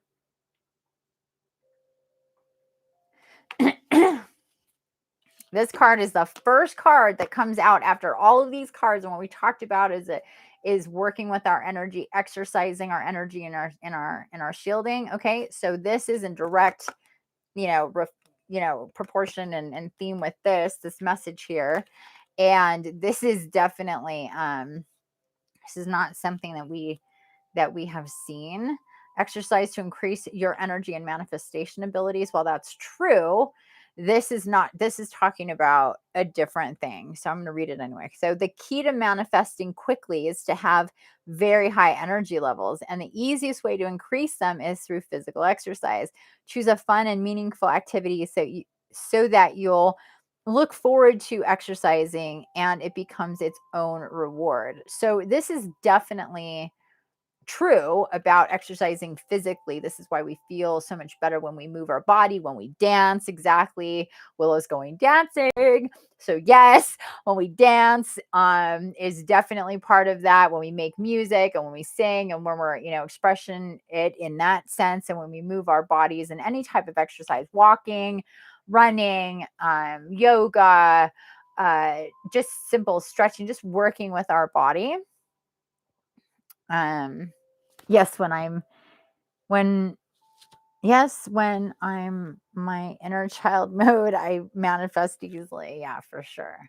For sure, because we're vibing so high. So it's definitely a thing to keep in mind when it comes to manifestation and working with our energy. The more cleared and clear we are and higher vibration we are, we definitely manifest quickly to the point where it can be freaky deaky.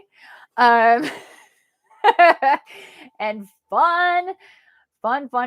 And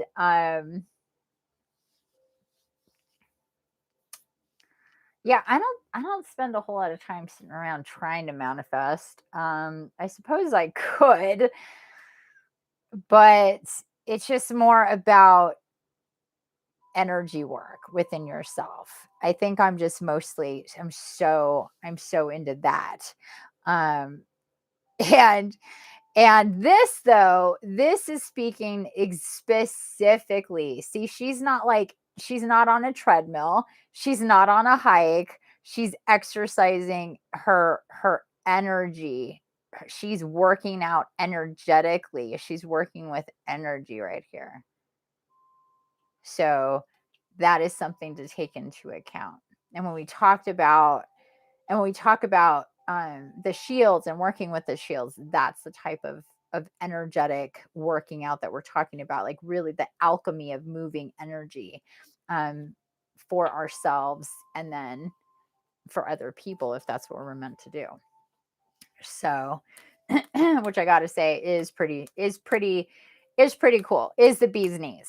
It is the bee's knees. I'm not gonna lie. I kind of enjoy it. Oh, what's that? Quiet retreat. This one we have seen. So in order to do this, I'm hearing in order to do this business with working on our energy, we need to be in quiet retreat. And this is again why much of the world is in quiet retreat. Retreat.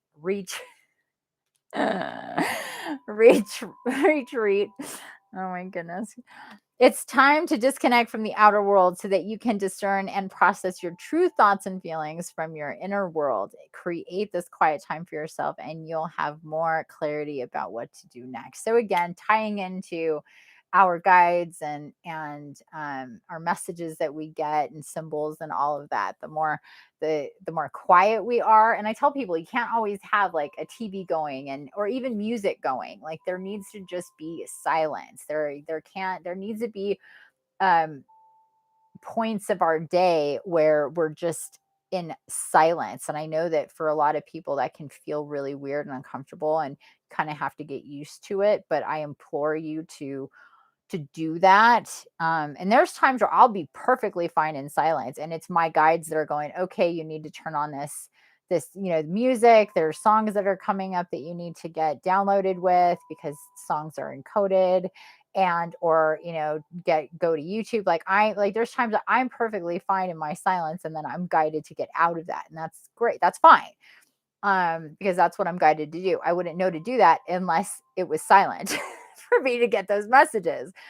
So there you go. So it is really important to be, aside from it being kind of an obvious wink, wink, nudge, nudge to, our social circumstances and what's going on, because this is not the first time this card has come up with quiet retreat, but it goes beyond that. Ground rising. Hello, my dear. Hello, hello. Nice to see you. How are you?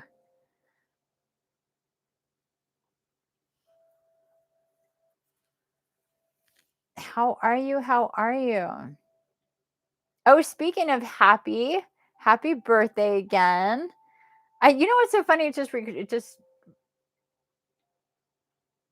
I know I said happy birthday to you before. Did I say happy birthday to you on your birthday? No, I don't know if I did. Anyway, I hope you had a great birthday. I'm glad you made it. We're just going through oracle cards. We just got a bunch of our Archangel Oracle cards, and we're going through our Angels of Abundance, giving us more information here for working with our energy body, which we're going to be doing. We're going to be doing kind of a repeat and a little bit extra attached to it with our meditation today. So that's something to look forward to. And let's see. Oh, I'm hearing to keep going with the Angels of Abundance Oracle. I'm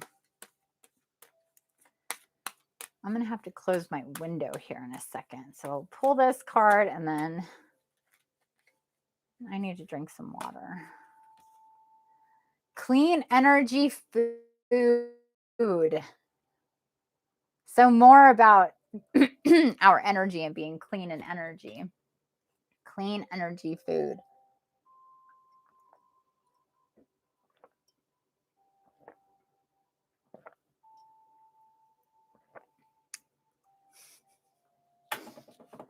Got me a mint leaf.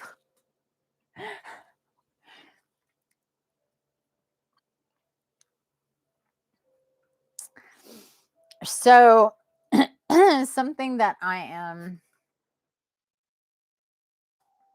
compelled to share with you, there's something called Kangen water, and it's a system, it's a machine that ionizes water. It's not cheap, I'm going to tell you right now, but I used to get this water years and years ago. I couldn't afford the machine, but there was this guy that he would fill up these gallons for me. It's better if it's fresh when you're hi lovey. It's better when if you drink it fresh, but you can get it just put in gallons and drink it that way. Anyway, anyhow, it just came to me when we get this card with clean energy food, also about water being a really, really big deal. I think hopefully we're all partaking of water as often as possible. And and good quality water. Kangen water is amazing water. I've never tasted anything that was as good as that water, and it's been on my mind big time for months. I'm going to get a machine. I'm going to invest in that before I need a new car. I'm going to invest in that even before I get the car, because I know it's going to do. I mean, I'm already really good when it comes to the physical and the energetic body going up, what's all going on in here, but it can always be better.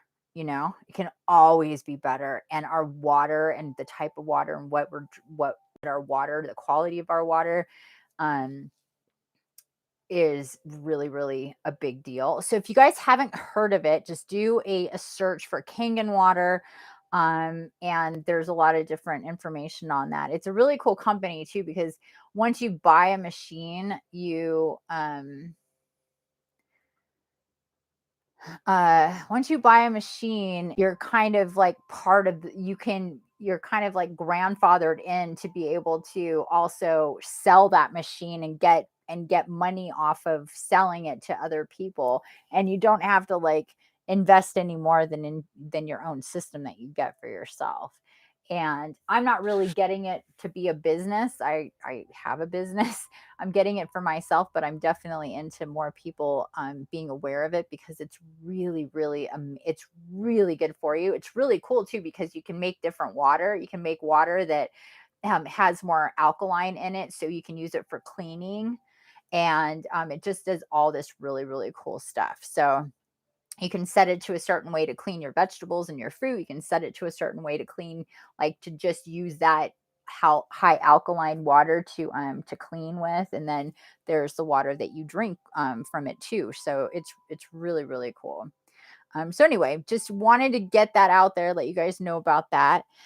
Let's see what our electronica says. Hi, good. Thank you, lovely. I hope you're well too. Just woke up. It's 4:39. Oh, I'm mistaking you with somebody else then. Who was I thinking that was born on the? I'm thinking of somebody else. Okay.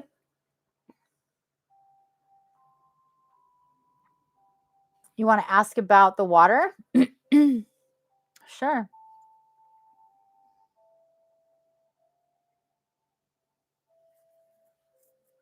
Yeah, there's a few, but Kangen is the name of the machine. I'm pretty sure the company. Um, drop Shignite in my spring water. Oh, I should do that.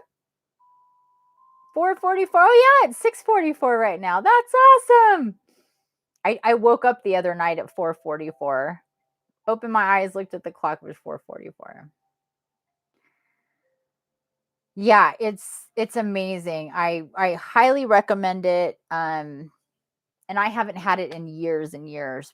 When I got one of my attacks physically, and I had to stop working, so I didn't get that water anymore, which really sucked, because that's really when I could have used it. But it feels amazing. It tastes amazing. It feels amazing in your body, and you have a machine, and they do it where you can buy it like with a down payment. I think the machines are right around like 1,100 or $1,200, but they're guaranteed for life, and they have all this stuff. This company that builds it in Japan, it's a really, really good company. So I'm super into it. I'm gonna get one real soon. Hello. Good day. Can you share any insight on observing beings as energy form manifestation orbs and circular patterns? Um, you mean, oh, you know what? Let's hold this thought real quick. I'm gonna shut I've got to shut my drapes. Be right back. Can you just elaborate a little bit on what you mean by that? What you want to know about them?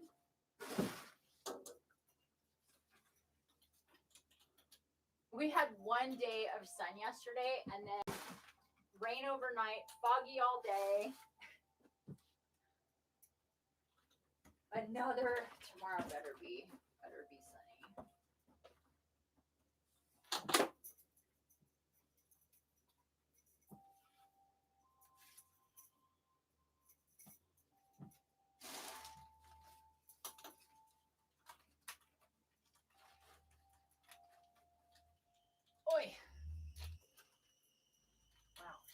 has the loudest car. Oh my goodness gracious.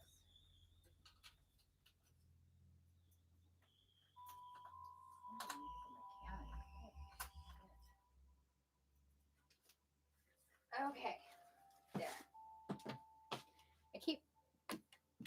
I keep my window open.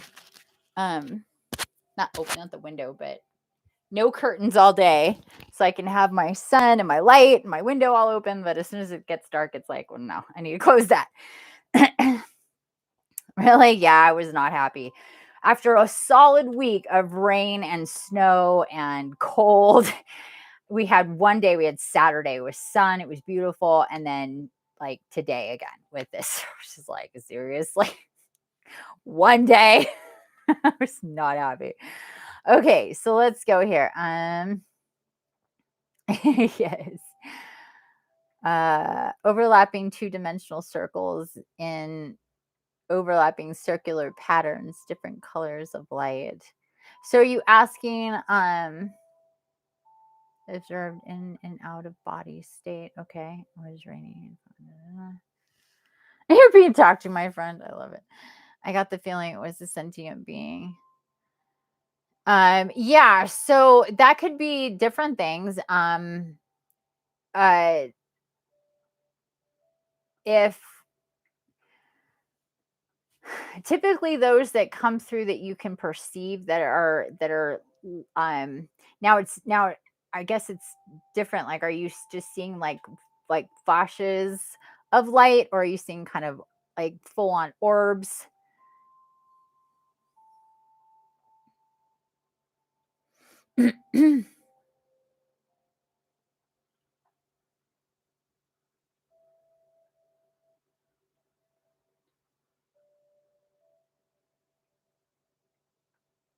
Very cool.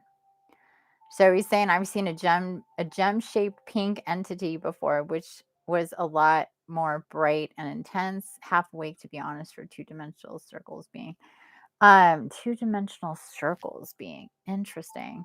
Um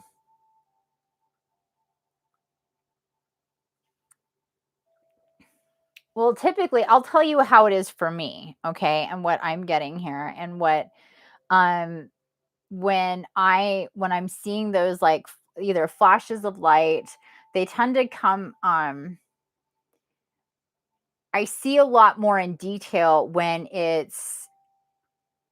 I'm not actually with the eyes open necessarily, in between that like sleep and dream state or that astral state, when you can really kind of see those details. But when I'm awake with my eyes open, I'll see these flashes of light more in my peripheral vision.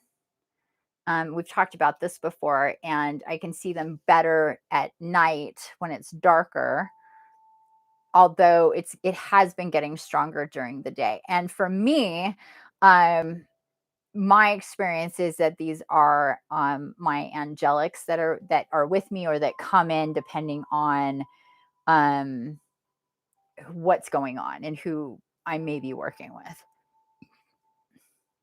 So it's important to note the energy that you feel associated with this, because galactics can also present themselves to especially if you're a star seed, they can present as actual orbs, but they won't do that in your wake state. At least in super super close proximity, they'll be further away when they show up.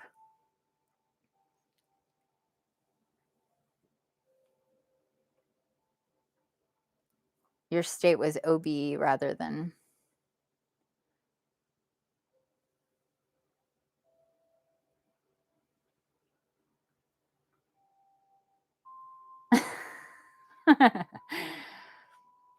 yeah, typically anything that's of a lower vibration isn't gonna have lights associated with it. They're gonna be more shadowy and dark and sticky, and and have actual like more figures to them, whereas those that are of divine, that those that are of higher vibration, either galactic or angelic in nature, are going to be more of a light. Angelics will have more pale light, like gold and light pinks and the blues, and those, whereas like galactics will have a lot like brighter or flashing lights, that happen with galactics. So they could be different, in that way.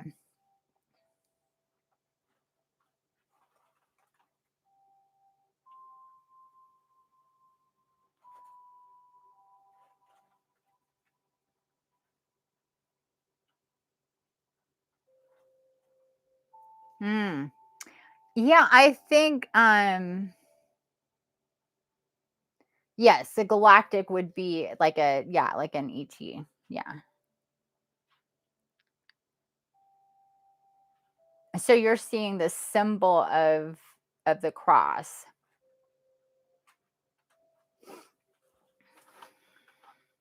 I think we've talked about this before. It sounds familiar.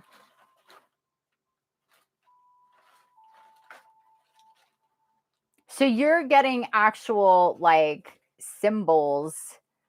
And if that's the case, then most likely that could be just your higher self connecting as well. We have, okay, yeah. It sounds like we have. Just the one time. Okay, I remember. I remember us talking about that. Um and so have you seen it again? Is this something that recurs, that is recurring to you?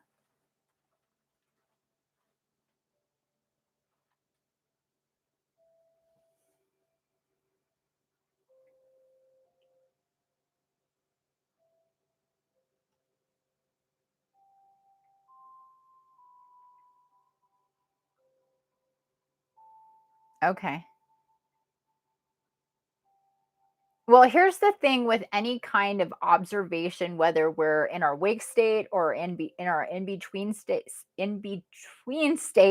when it comes to any other entities that may come in, it really depends on our readiness and vibration for that. So if they are, of the light and they're coming in, but that's causing you distress in any way, it's stressing you out to see them or whatever, then they're going to back off because that's not something that they're into. That's not what they're about.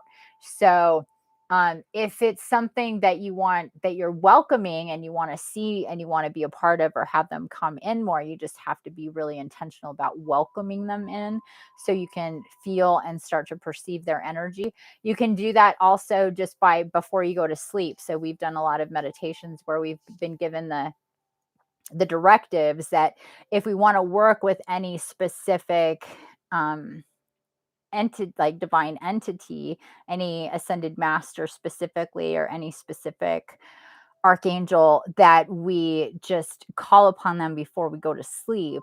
And then the more you do that, the more you're going to, um just acclimate to their energies and being and perceiving them around you, just because you're inviting them in. You know what I mean? Like they'll show up, but kind of just really depends on how we perceive that.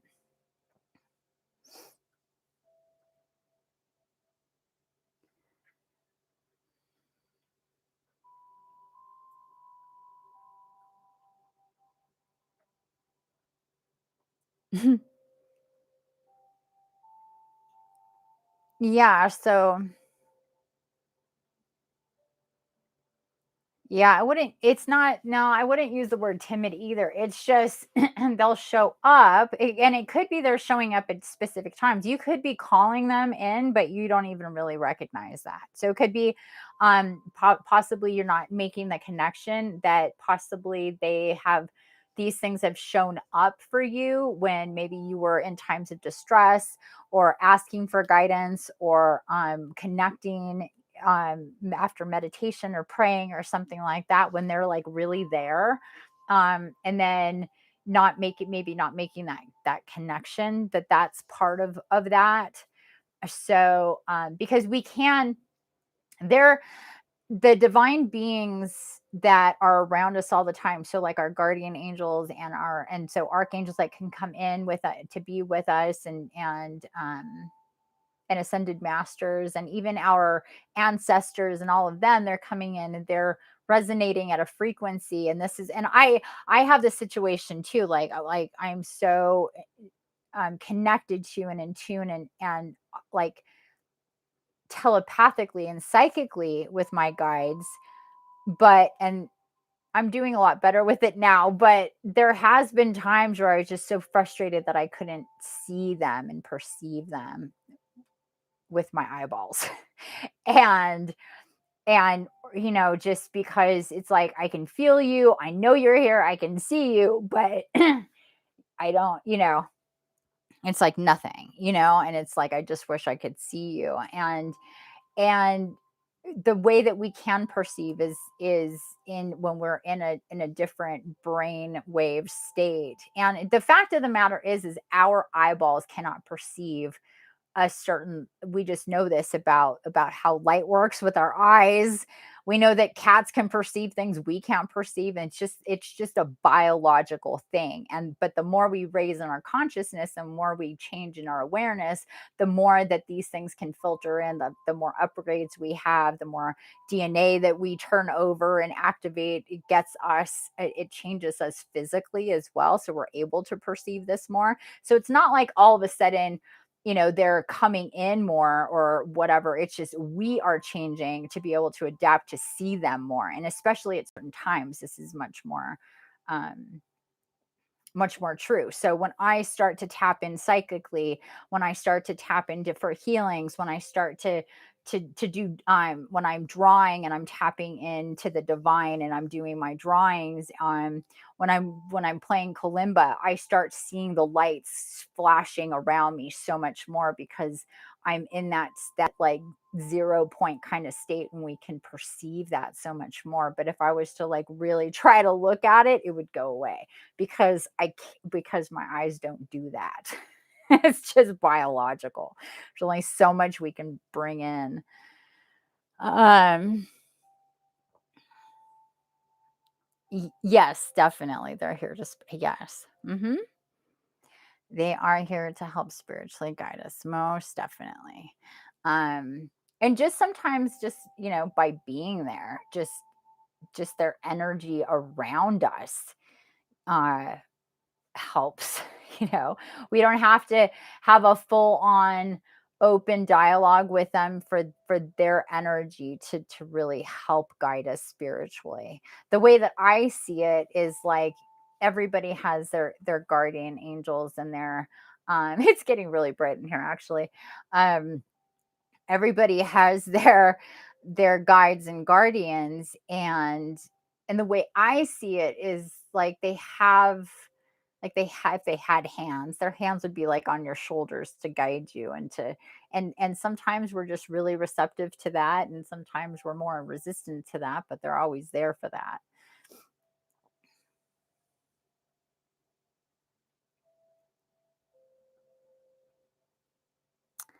um how do our loved ones hear and connect to us? Well, um it's like a tether of energy. So once you have your and I so once your loved ones have crossed over, and we are having a lot of that going on right now.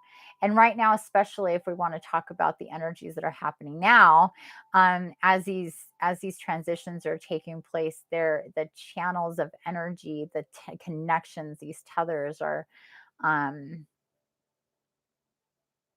are basically like,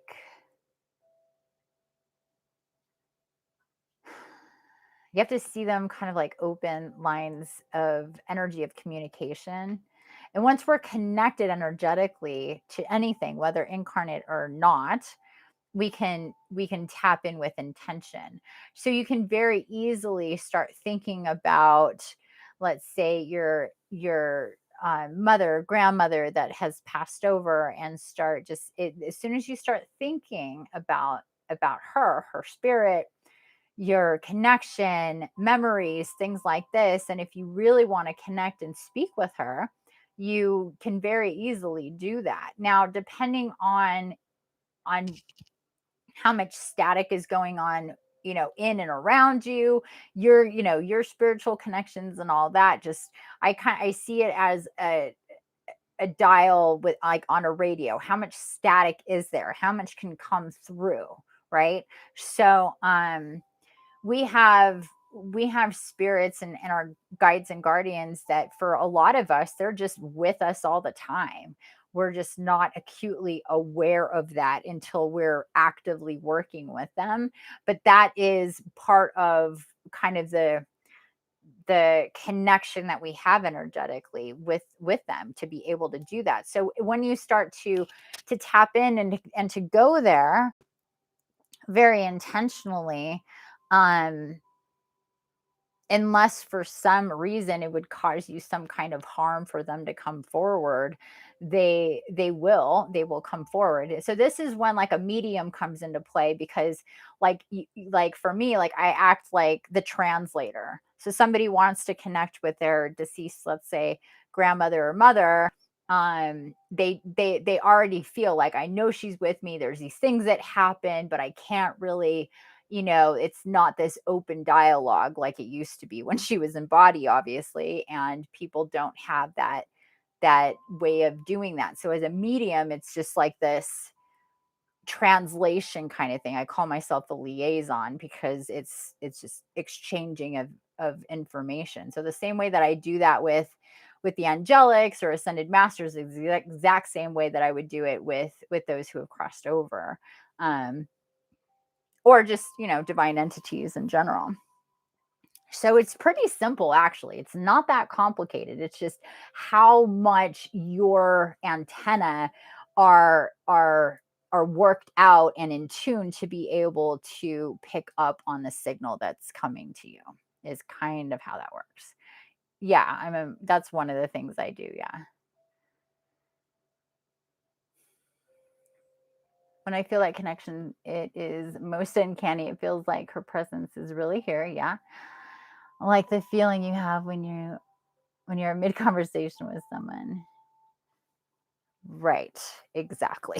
That's what I hear from a lot of people. A lot of people, they're like, "I know my mother's here, because I'll say something and then maybe that will fall over, that one, thing that she gave me," or you just know, you know when you're in the presence of somebody who's very, connected with you, and especially um those maternal connections are extremely strong, regardless of your human relationship. I've had a lot of people who have had mothers, especially, cross over. This is a big theme when it comes to Mother's Day, but I've had a lot of people who have had mothers who have crossed over, who in like before they crossed over, the relationship between the people were not so great. But after they crossed over, there was a shift in energy between the two.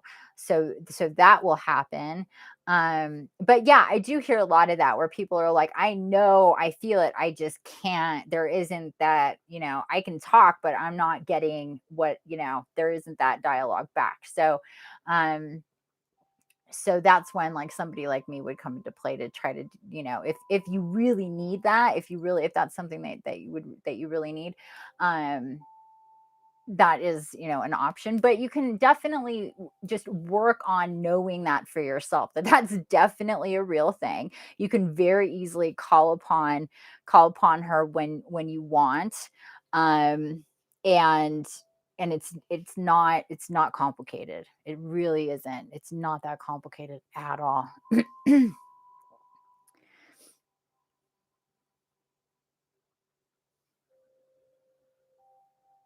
Jacqueline come through.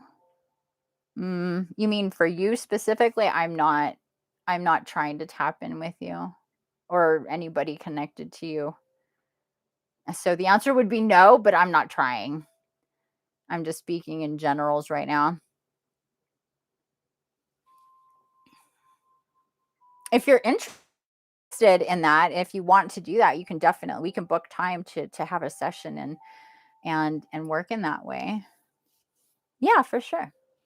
Yeah, I just I kind of keep things, pretty tight until I'm in the work setting with somebody, just because and then I do more like the general thing when there's, just because it's just a lot. Not to say that people haven't come through, because they have, just in different times. I'll smell people, I'll smell their perfume, I'll get visions of what they like to eat, I'll smell, like, if they smoked, I'll start getting all of this stuff that is associated with them.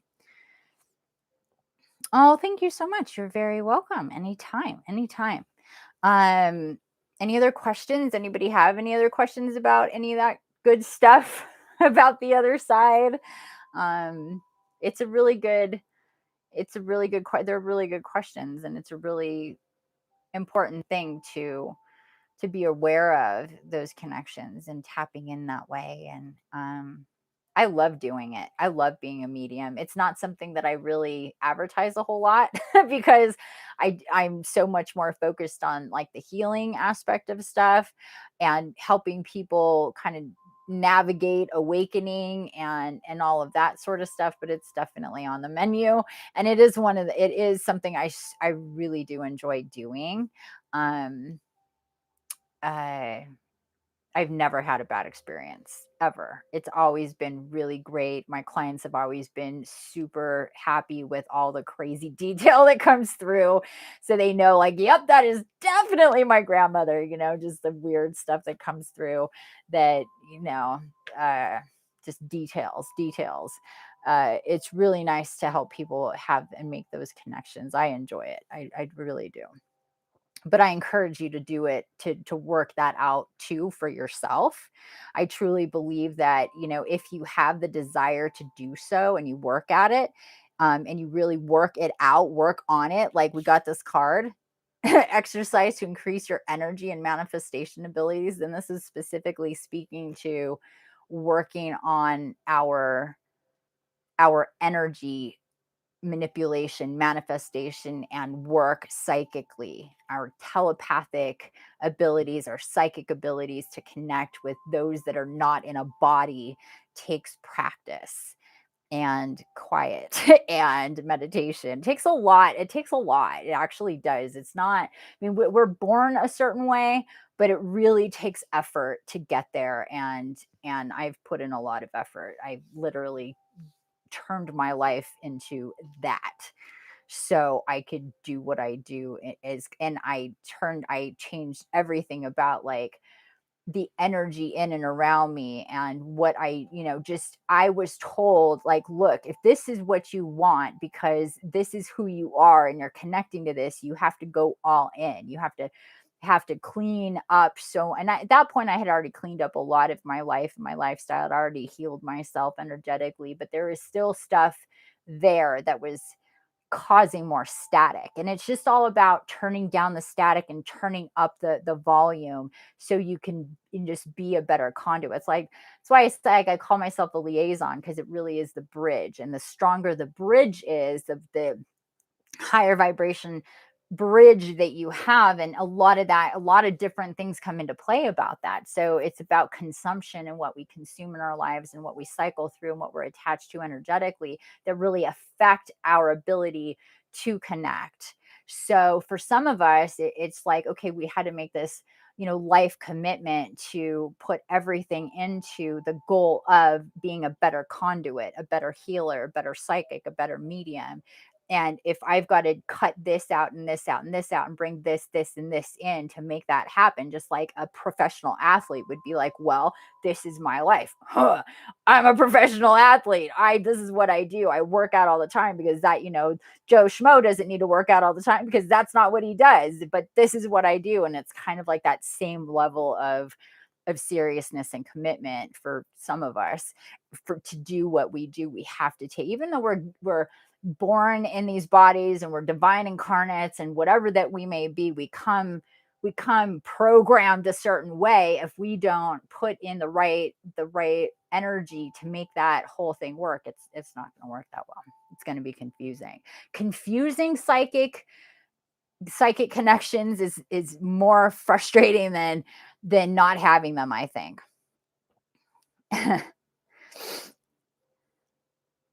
uh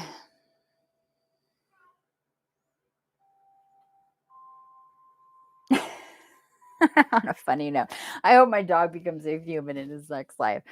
Uh, you know what? It usually, what's interesting about that is that a lot of times it goes in reverse. Um,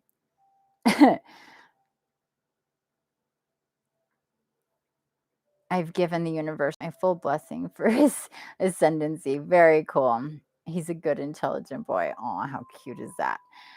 I guess existence is all subjective, maybe not innocent. Yeah, right. Exactly. Like I said, a lot of times it goes the other way. We have those who have incarnated as humans and then they decide to go in and incarnate in animal bodies because that's the perspective that and soul mission that is needed at the time. I've definitely come across that. It's really interesting. That happens a lot. Um You believe me on the effort requires a lot of discipline and mindfulness. Yeah, it does. It really does. Because and it's also, not something necessarily that all of the energies in creation are in support of because the more that we raise our vibration and connect spiritually, the more powerful we are and the more we can deal with energies that are not. And so that's where we get back to that whole like spiritual battle and war and all of that going on, the battle of the light and the dark and all that. So it's not just like, oh, it's a hard workout. It's you're literally in opposition. There's things in opposition of you doing what you're trying to do. That's very real as well. And this is why a lot of people don't continue on that path in a real serious way because the shit gets real. And that's something of note. That's something to note. It's real. Um, After my grandmother passed away in 2002, I used to see my grandmother top of cloud. She's still telling me some things. My mama started cry when I tell her what Aw, yeah, people get really emotional. I hope your dog does too. That would be an interesting book or movie.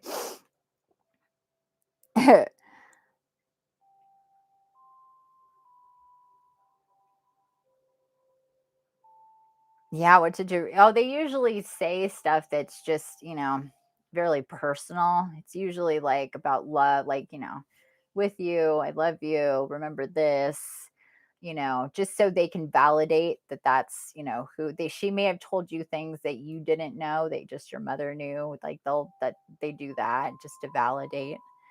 I'm guessing. They tend to do that a lot. So they'll talk about maybe something like that time when you had the red bike and they'll get like really specific about really detailed stuff and it's like okay, that's definitely a thing. um and just a lot of times it's about the connection, messages from beyond about the connection.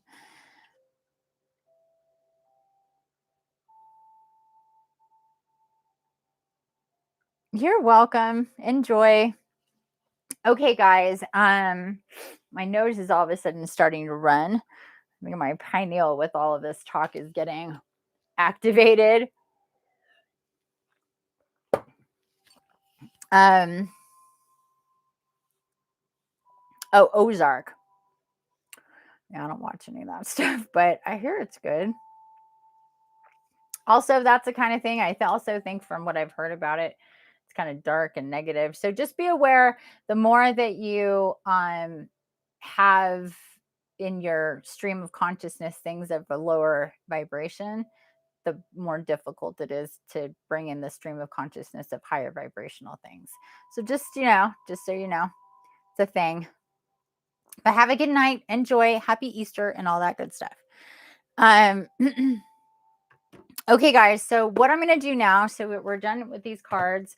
What we're going to do now is I'm going to find my glasses and put them on again, opened up directly to Almoria.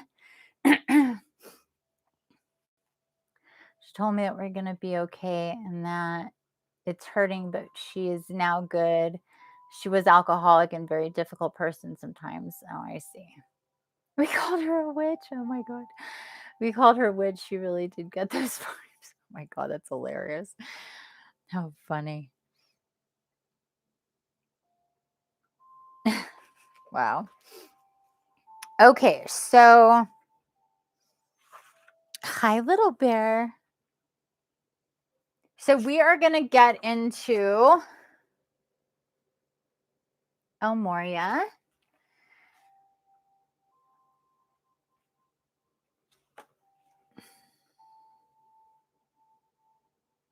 This is Theosophical Society, New Age. Okay, so let's get into it so we can get back, so we can do the meditation, because I'm getting antsy before it gets too late for you guys on the East Coast to do this meditation. And we like I said, we did it for the full moon. It wasn't long then, so I'm not sure exactly what's gonna go on today.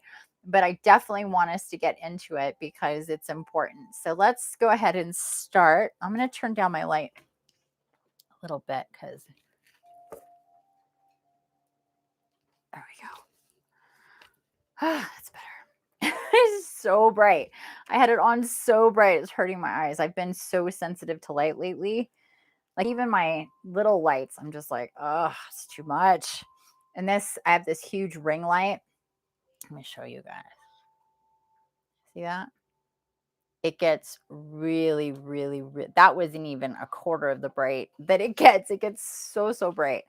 And I just like turned it on, just way too bright.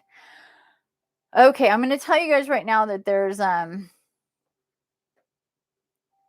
gonna destroy some of these words, but just bear with me. It's only 10. Yeah, it is. Yeah. Oh, okay. Where do you live? Oh, yeah. You're in New Jersey, right? So yeah, 10. So I just don't want it getting too late. So it was just 2:33:33. Um so El Moria is a new ascended master, first recorded in the 1880s by Madame Blatsky. Okay, good. Founder of the Theosophical Society and repopularized in the 1960s by Mark and Elizabeth Clare Prophet and other authors of the I Am teachings. Almoria appears to be based upon an actual man named Ranbir Singh, son of Raja Gulab Singh, who was the ruler of Kashmir in the 1840s. Kashmir was threatened with takeover by the British in 1845, but Raja Singh paid a ransom to convince the British to leave the country alone. When Raja died in 1858, Ranbir became Maharaj of Kashmir. Historians hail Ranbir for unifying the states of Nagar and Hunza, and for creating humane and fair civil and criminal laws. Ranbir was quite popular among his constituents. He passed away in 1885, the same time that Madame Blatsky was writing her channeled books about the ascended masters. Blavatsky is actually the way. Blavatsky claimed to have spent time with Almoria in India, and she may have been protecting a friendship with Ranbir by giving him a pseudonym. Aw, hearts. You guys are awesome. Blavatsky's Theosophical Society defines the term Maurya as the name of a Jagput tribe, so called because of its being almost altogether composed of the descendants of the famous Mauryan sovereign of Maurya Nagara. The Mauryan dynasty began with certain Kashit, gosh, Kashityas of the Satya line, closely related to Gautama Buddha, who founded the town of Maurya Nagara in the Himalayas. Blavatsky and later Elizabeth Clare Prophet did make reference to El Morya being a Rajput prince and a Tibetan Mahatma, both apt descriptions of Ranbir. So then she gets into when she invoked him. So when I invoked El Morya, he came to me rapidly in the most extraordinary way. The man that I saw closely matched the paintings that Blavatsky had made of El Morya, although I purposely didn't look at her artwork until after my channelings of El Morya. So this is him in quotes. Put aside your cares, concerns, and worries and come to me, I was told. A brown-skinned man, slightly heavy-set, with a glowing smile of love and arms outstretched, faced me. Let me embrace you and perform an energy transfusion, replacing faithlessness with faith. I melted into his young grandpa-like embrace, felt my breath become deeper, and experienced a tingling sensation throughout my hands, wrists, calves, and feet. El Morya explained that he was surmounting my inner obstacles, which he said were walls of defenses that I'd built up as misguided shields. So much better to use these instead, he said, holding up two beautifully ornate shields. This is a heart protector, and this one is for the small of your back, two vulnerable areas for light bearers like you. Through a form of psychic surgery, I shall permanently install these shields deep into the chasm of your being, protecting you from harm of any sort. These shields will allow problems to roll off of you like butter on a heated surface.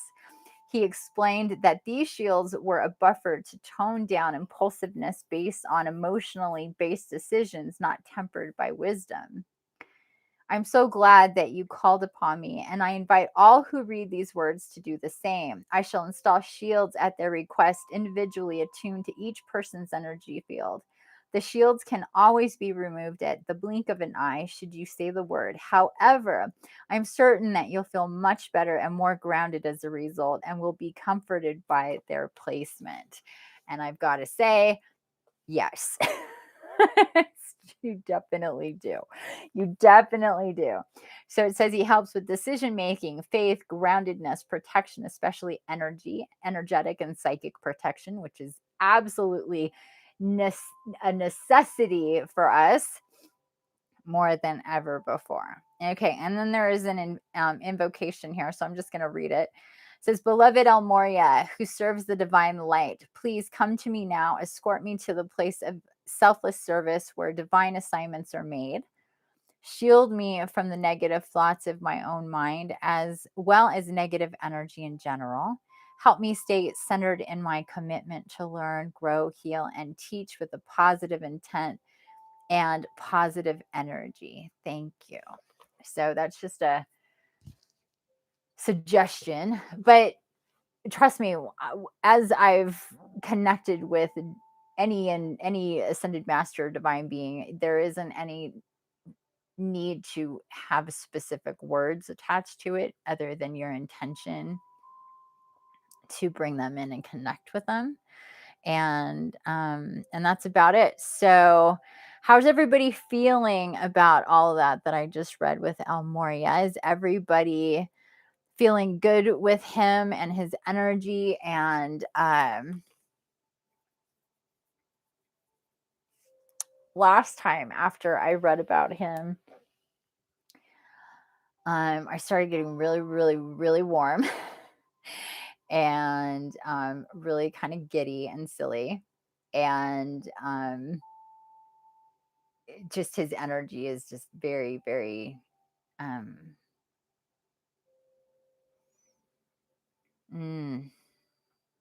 yeah, very welcoming, very warm, very, very healing, definitely.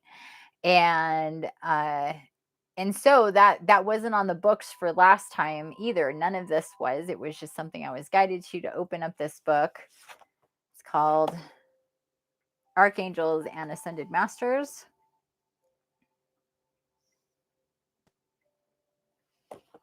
And I will periodically be guided to this book, and I've had it for years now. And there's a lot of different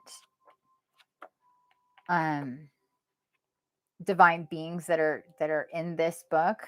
But I had yet to have any connection with El Moria until last week. So, where are we? 7:27. And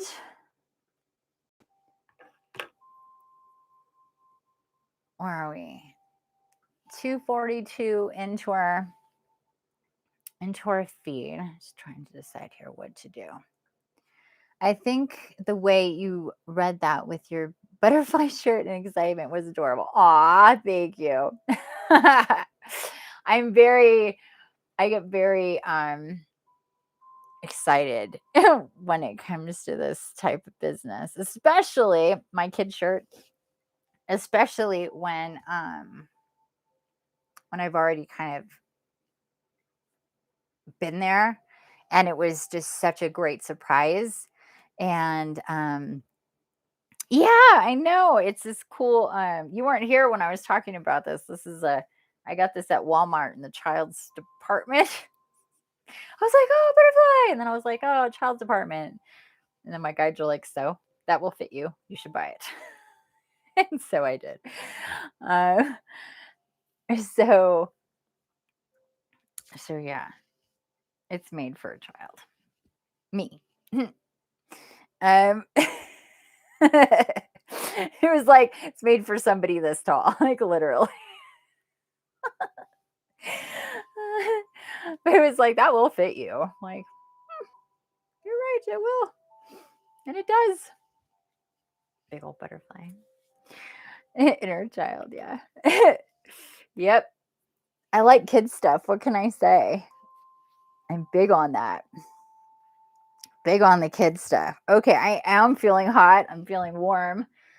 Feeling warmer than I did before again. This energy coming through. And remember that our lovely, amazing archangels was already priming our space for this work that we're gonna do. So do you guys, where are we? Must be.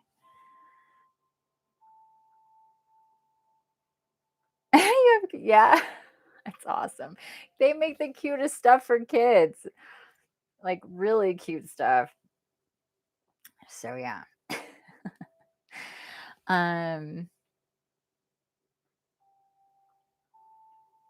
Water. What do you mean? You need water? Getting water? Have water? Okay, so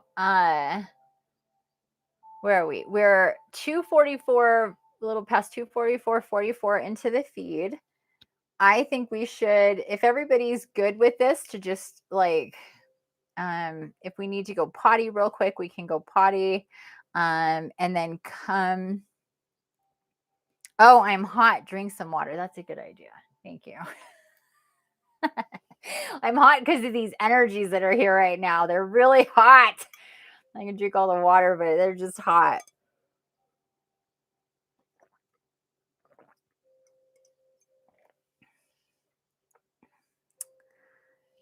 How tall am I? I'm about like 5'5". Pretty average. Not too tiny, not too tall. Yep. I should get more.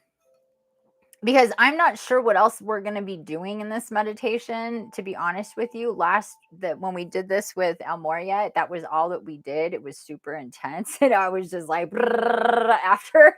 So I'm not sure what we're going to be doing this time exactly, how different it may be than last time. It was, the whole thing was channeled, so he took over.